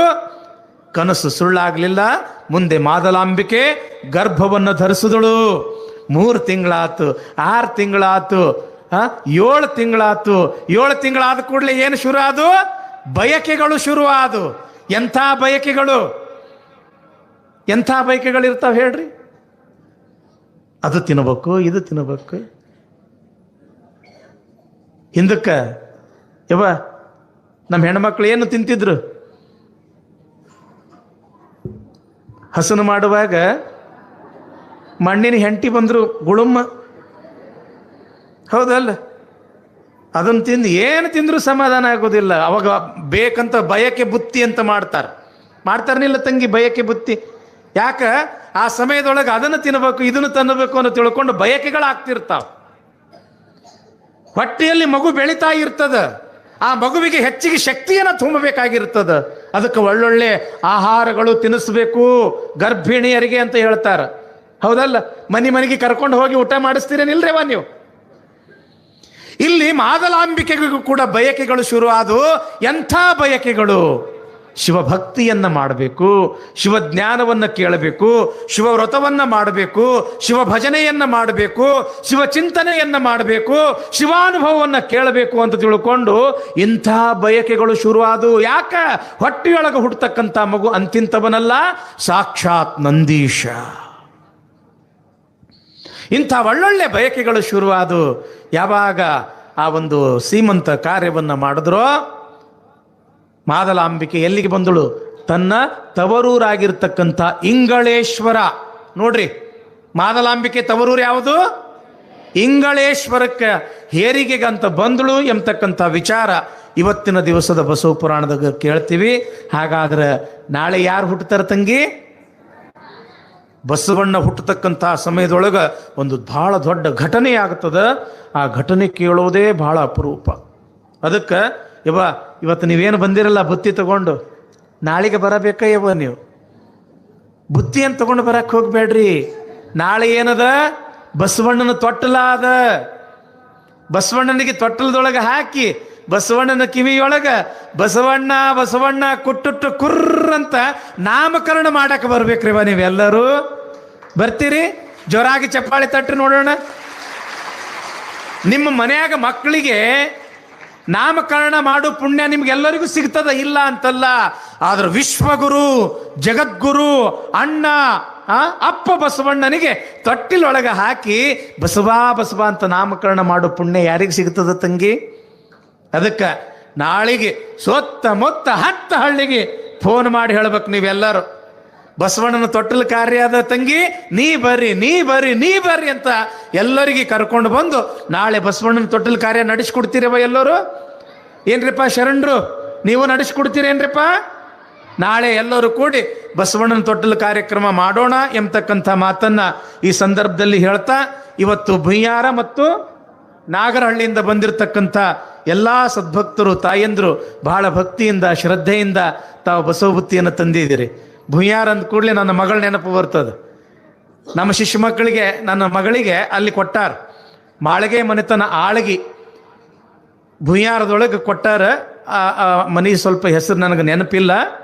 ಭಾಳ ಮುತ್ತಿನಂಥ ಮಗಳದಾಳ ನನ್ನ ಮಗಳಕ್ಕೆ, ಅಂದ್ರೆ ನನ್ನ ಶಿಷ್ಯ ಮಕ್ಕಳು ಅವ್ರು ಭಾಳ ಬಂಗಾರದಂಥ ಭಾಳ ಭಕ್ತಿ ಶ್ರದ್ಧೆಯನ್ನು ಇಟ್ಟಿರ್ತಕ್ಕಂಥ ಜನ ನಮ್ಮ ನಳದುರ್ಗ ಶ್ರೀಮಠದ ಮೇಲೆ. ವಿಜಯಕುಮಾರ್ ಮಾಳಗೆ ಅಂತ ಅವ್ರ ಮಗಳನ್ನು ಅಲ್ಲಿ ಕೊಟ್ಟಾದ. ಅವಳು ನನಗೂ ಕೂಡ ಮಗಳೇ ಒಂದು ರೂಪದೊಳಗೆ. ಅಂಥ ಒಂದು ಆ ಊರದಿಂದ ತಾವೆಲ್ಲರೂ ಕೂಡ ಬಂದಿದ್ದೀರಿ. ನಾಳೆ ಇನ್ನೂ ಹೆಚ್ಚಿನ ಸಂಖ್ಯೆಯದೊಳಗೆ ನೀವೆಲ್ಲರೂ ಬರಬೇಕು ಎಂಬತಕ್ಕಂಥ ಮಾತನ್ನು ಈ ಸಂದರ್ಭದಲ್ಲಿ ಹೇಳ್ತಾ, ನಾಳೆ ವೇಳೆಗೆ ಅನುಗುಣವಾಗಿ ಸರಿಯಾಗಿ ಶುರು ಮಾಡೋಣ. ನಾನು ಯಾಕೆ ನಮ್ಮ ಖೇಡ್ಗಿ ಗ್ರಾಮದ ಸದ್ಭಕ್ತರಲ್ಲಿ ಸ್ವಲ್ಪ ಅವಸರ ಮಾಡ್ರಪ್ಪ, ಬೇಗ ಶುರು ಮಾಡ್ರಪ್ಪ ಅಂತ ಕೇಳ್ತೀನಿ ಅಂತಂದ್ರೆ, ಪುರಾಣ 1 ತಾಸು 15 ನಿಮಿಷ ಆಗ್ತದೆ. ತಡ ಮಾಡಿದ್ರಿ ಅಂತಂದ್ರೆ ಪುರಾಣ ಮತ್ತೆ ತಡ ಆಗ್ತದೆ. ಬಂದವರಿಗೆ ಹೋದವರಿಗೆ ಪ್ರಸಾದ ಮಾಡಕ್ಕೆ ತಡ ಆಗ್ತದೆ. ಇಲ್ಲಿ ತುಲಾಭಾರ ಮಾಡಕ್ಕೆ ತಡ ಆಗ್ತದೆ. ಬಂದ ಇಂಥ ಪೂಜ್ಯರ ಆಶೀರ್ವಚನಕ್ಕೆ ತಡ ಆಗ್ತದೆ. ನಾವು ಬೇಗ ಶುರು ಮಾಡಿ ಬೇಗ ಬಿಟ್ವಿ ಅಂತಂದ್ರೆ ಚಳಿನೂ ಆಗುವುದಿಲ್ಲ. ಸರಿಯಾದ ಸಮಯಕ್ಕೆ ಹಳ್ಳಿಯವರು ಬಂದು ತಮ್ಮ ಊರ ಮುಟ್ಟಿ ಬಿಡ್ತಾರೆ. ಬೇಗ ಮಲ್ಕೊಂಡ್ವಿ ಅಂತಂದ್ರೆ ಮತ್ತೆ ನಾಳಿನ ಕಾರ್ಯಕ್ರಮಕ್ಕೆ ಎಲ್ಲ ಅನುಕೂಲ ಆಗ್ತದೆ ಅನ್ನೋ ದೃಷ್ಟಿಯಿಂದ ಸ್ವಲ್ಪ ಅವಸರ ಮಾಡ್ರಪ್ಪ. ಏನಪ್ಪ ಬೆಟಗೇರಿ ಸ್ವಾಮಿಗಳು ಸಿಟ್ಟು ಮಾಡ್ತಾರೆ ಅಂತ ಯಾರೂ ತಪ್ಪು ತಿಳ್ಕೊಳಕ್ಕೆ ಹೋಗಬೇಡ್ರಿ. ನಾವು ಯಾಕೆ ಸಿಟ್ಟು ಮಾಡ್ತೀವಿ, ಯಾಕೆ ನಿಷ್ಠುರವಾಗಿ ಹೇಳ್ತೀವಿ ಅಂತಂದ್ರೆ, ಈ ಕಾರ್ಯಕ್ರಮ ಅಚ್ಚುಕಟ್ಟಾಗಲಿ, ಶಿಸ್ತಾಗಲಿ, ಯಾರಿಗೂ ಕೂಡ ಆಭಾಸ ಆಗಬಾರ್ದು. ಎಲ್ಲರೂ ಹೌದು ಅನ್ನುವಂಗೆ ಕಾರ್ಯಕ್ರಮ ಮಾಡಿದ್ರಪ್ಪ ನಮ್ಮ ಕ್ಯಾಡ್ಗಿ ಮಂದಿ ಅಂತ ತಿಳ್ಕೊಂಡು ಎಲ್ಲರೂ ಹೆಸರು ತಗೋಬೇಕು ಅನ್ನೋ ದೃಷ್ಟಿಯಿಂದ ಅಕ್ಕನ ಬಳಗದ ತಾಯಂದ್ರು ಯಾರ್ಯಾರದ್ರಿ ಕೈ ಎತ್ತರಿ. ಕ್ಯಾಡ್ಗಿ ಅಕ್ಕನ ಬಳಗದ ತಾಯಂದ್ರು ಇಟ್ಟಾದಿರವ. ಮನೆಗೆ ಒಬ್ಬರು ತಾಯಂದ್ರು, ಅಕ್ಕನ ಬಳಗದೊಳಗೆ ಮನೆಯೊಬ್ಬರು ತಾಯಂದ್ರ ಆಗ್ಬೇಕು, ಮನೆಯೊಬ್ಬರು ತಾಯಂದ್ರ ಸದಸ್ಯರಾಗಬೇಕು. ಅದಕ್ಕೆ ನಾಳೆ ಯಾರ ತೊಟ್ಲೈತಿ? ಬಸವಣ್ಣನ ತೊಟ್ಲೈತಿ. ಅದರದೆಲ್ಲ ಜವಾಬ್ದಾರಿ ಯಾರ ಮೇಲೈತಿ? ಅಕ್ಕನ ಬಳಗದ ತಾಯಂದ್ರ ಮೇಲೈತಿ. ಇಲ್ಲಿ ಬೇಗ ಬರಬೇಕು, ತೊಟ್ಟಲು ಕಟ್ಟಬೇಕು, ಅಲಂಕಾರ ಮಾಡಬೇಕು, ಅದೆಲ್ಲ ಧಾರ್ಮಿಕ ವಿಧಿವಿಧಾನಗಳನ್ನು ಮಾಡಬೇಕು. ಮತ್ತು ಯಾರೋ ಒಬ್ಬರು ಪುಣ್ಯಾತ್ಮರು ಒಂದು ಗಂಡು ಮಗುನೇ ಹುಟ್ಟ್ಯದ, ಆ ಮಗುವಿಗೆ ಬಸವಣ್ಣ ಅಂತ ನಾಮಕರಣ ಮಾಡಬೇಕು ಅಂತ ತಿಳ್ಕೊಂಡು ನೋಡ್ರಿ ಎಷ್ಟು ಅಪರೂಪ ಅದು. ನಿಜವಾದ ಮಗುವಿಗೆ ಎಲ್ಲ ಕಡೆಗೆ ಗೊಂಬಿ ತೊಟ್ಟಲದೊಳಗೆ ಹಾಕಿ ಆ ಗೊಂಬಿಗೆ ಬಸವಣ್ಣ ಅಂತ ನಾಮಕರಣ ಮಾಡಿದ್ರೆ, ಇವತ್ತು ನಮ್ಮ ಕ್ಯಾಡ್ಗಿಯೊಳಗೆ ನಿಜವಾದ ಒಂದು ಮಗುವಿಗೆ ಬಸವಣ್ಣ ಅಂತ ನಾಮಕರಣ ಮಾಡ್ತದೆ. ನಿಜವಾಗ್ಲೂ ಆ ಮಗುವನ್ನು ಹಡೆದಿರ್ತಕ್ಕಂಥ ತಂದೆ ತಾಯಿ ಪುಣ್ಯವಂತರು, ಮುಖ್ಯವಾಗಿ ಆ ಮಗುನೂ ಕೂಡ ಭಾಳ ಪುಣ್ಯವಂತ. ಅದಕ್ಕೆ ನಾಳೆ ತೊಟ್ಟಲದ ಕಾರ್ಯಕ್ರಮ ನಮ್ಮ ಎಲ್ಲ ಗುರು ಹಿರಿಯರು ಯುವಕರು ತಾಯಂದ್ರು ಮಾಡಬೇಕು. ಇನ್ನೊಂದು ಮಾತು ತಂಗಿ, ಎಲ್ಲರೂ ಲಕ್ಷ ಕೊಟ್ಟು ಕೇಳ್ರಿ. ಏನು ಹೇಳ್ರಿ? ಯಾರಿಗೆ ಮಕ್ಕಳಾಗಿಲ್ಲ ಅಥವಾ ಮಕ್ಕಳಾಗಿ ಯಾವ ಮಕ್ಕಳು ತೀರ್ಕೊಳ್ಳಕತ್ತವ, ಅವರಿಗೆ ರೋಗ ರುಜಿನ ಬಾಧೆ ಆಗಕತ್ತದ ಅಂಥ ನನ್ನ ಅಕ್ಕ ತಂಗಿಯರು ನಾಳೆ ತೊಟ್ಟಿಲ ಸಮಯದೊಳಗೆ ಅವರು ಉಡಿ ತುಂಬಿಸ್ಕೋಬೇಕು. ಬಸವಣ್ಣನ ಶಕ್ತಿ ಎಂಥದ್ದು ಅಂತಂದ್ರೆ, ಯಾರ್ಯಾರು ಉಡಿ ತುಂಬಿಸ್ಕೊಳ್ತಾರ ಬಸವಣ್ಣ ನಿನ್ನ ಆಶೀರ್ವಾದ ಇರಲಿ ಅಂತ ತಿಳ್ಕೊಂಡು ಅತ್ಯಂತ ಭಯಭಕ್ತಿಯಿಂದ ಬಸವಣ್ಣನ ತೊಟ್ಟಿಲು ಕಾರ್ಯಕ್ರಮದೊಳಗೆ ಯಾರ್ಯಾರು ಉಡಿ ತುಂಬಿಸ್ಕೊಳ್ತಾರ 100ಕ್ಕೂ 100ರಷ್ಟು ಬಸವಣ್ಣನ ಕೃಪಾ ಅವ್ರ ಮೇಲೆ ಆಗ್ತದೆ. ನಾ ಒಂದು ಕಡೆ ಅಲ್ಲ, 2 ಕಡೆ ಅಲ್ಲ, ಸಾಕಷ್ಟು ಕಡೆ ಬಸವ ಪುರಾಣ ಮಾಡೀನಿ. ಯಾರ್ಯಾರು ಉಡಿ ತುಂಬಿಸ್ಕೊಂಡಾರ ಅವರಿಗೆ ಸಂತಾನ ಭಾಗ್ಯ ಆಗ್ಯದ ನನ್ನ ತಿಳುವಳಿಕೆ ಪ್ರಕಾರ. ಅದಕ್ಕೆ ನಿಮ್ಮ ಬೀಗರಿರಲಿ, ನೆಂಟರಿರಲಿ, ಅಕ್ಕಪಕ್ಕದವ್ರು ಇರಲಿ, ಯಾವುದೇ ಜಾತಿಯವ್ರು ಇರಲಿ, ಯಾವುದೇ ಧರ್ಮದವ್ರು ಇರಲಿ, ನಾವು ಹಳಿಯಾಳ, ಮುನವಳ್ಳಿ, ಅಲ್ಲಿ ಇಲ್ಲಿ ಸಾಕಷ್ಟು ಕಡೆ ಬಸವ ಪುರಾಣ ಹೇಳಿನಲ್ರಿ ತಂಗಿ. ಮುಸಲ್ಮಾನ್ ತಾಯಂದ್ರು ಉಡಿ ತುಂಬಿಸ್ಕೊಂಡಾರ, ಕ್ರಿಶ್ಚಿಯನ್ರ ತಾಯಂದ್ರು ಉಡಿ ತುಂಬಿಸ್ಕೊಂಡಾರ, ದೀನ ದಲಿತರ ತಾಯಂದ್ರು ಉಡಿ ತುಂಬಿಸ್ಕೊಂಡಾರ. ಎಲ್ಲರಿಗೂ ಕೂಡ ಬಸವಣ್ಣನ ಕೃಪಾ ಆಗ್ಯದ. ಇದು 100ಕ್ಕೂ 100 ಸತ್ಯ. ಅದಕ್ಕೆ ಸಂತಾನ ಭಾಗ್ಯ ಅನ್ನೋದು ಹೆಣ್ಣಿನ ಒಂದು ಜೀವನದೊಳಗೆ ಬಹಳ ಅಪರೂಪ. ಅದಕ್ಕೆ ಯಾರೂ ವಂಚಿತರಾಗಬಾರ್ದು. ಆ ಕಾರಣಕ್ಕಾಗಿ ಅಂಥವ್ರು ನಾಳೆ ಬಂದು ಉಡಿ ತುಂಬಿಸ್ಕೊಂಡು ಬಸವಣ್ಣನ ಕೃಪೆಯನ್ನು ಪಡ್ಕೊಳ್ಬೇಕು ಅಂತೇಳಿ ಹೇಳ್ತಾ ಮುಂದಿನ ಕಾರ್ಯಕ್ರಮಕ್ಕೆ ಅನುವು ಮಾಡಿಕೊಡ್ತಾ ಇದ್ದೀನಿ. ಜಯಮಂಗಲಂ ಜಯ ನಮಃ ಪರಾಪತೆ ಶಿವ ಹರ ಹರ.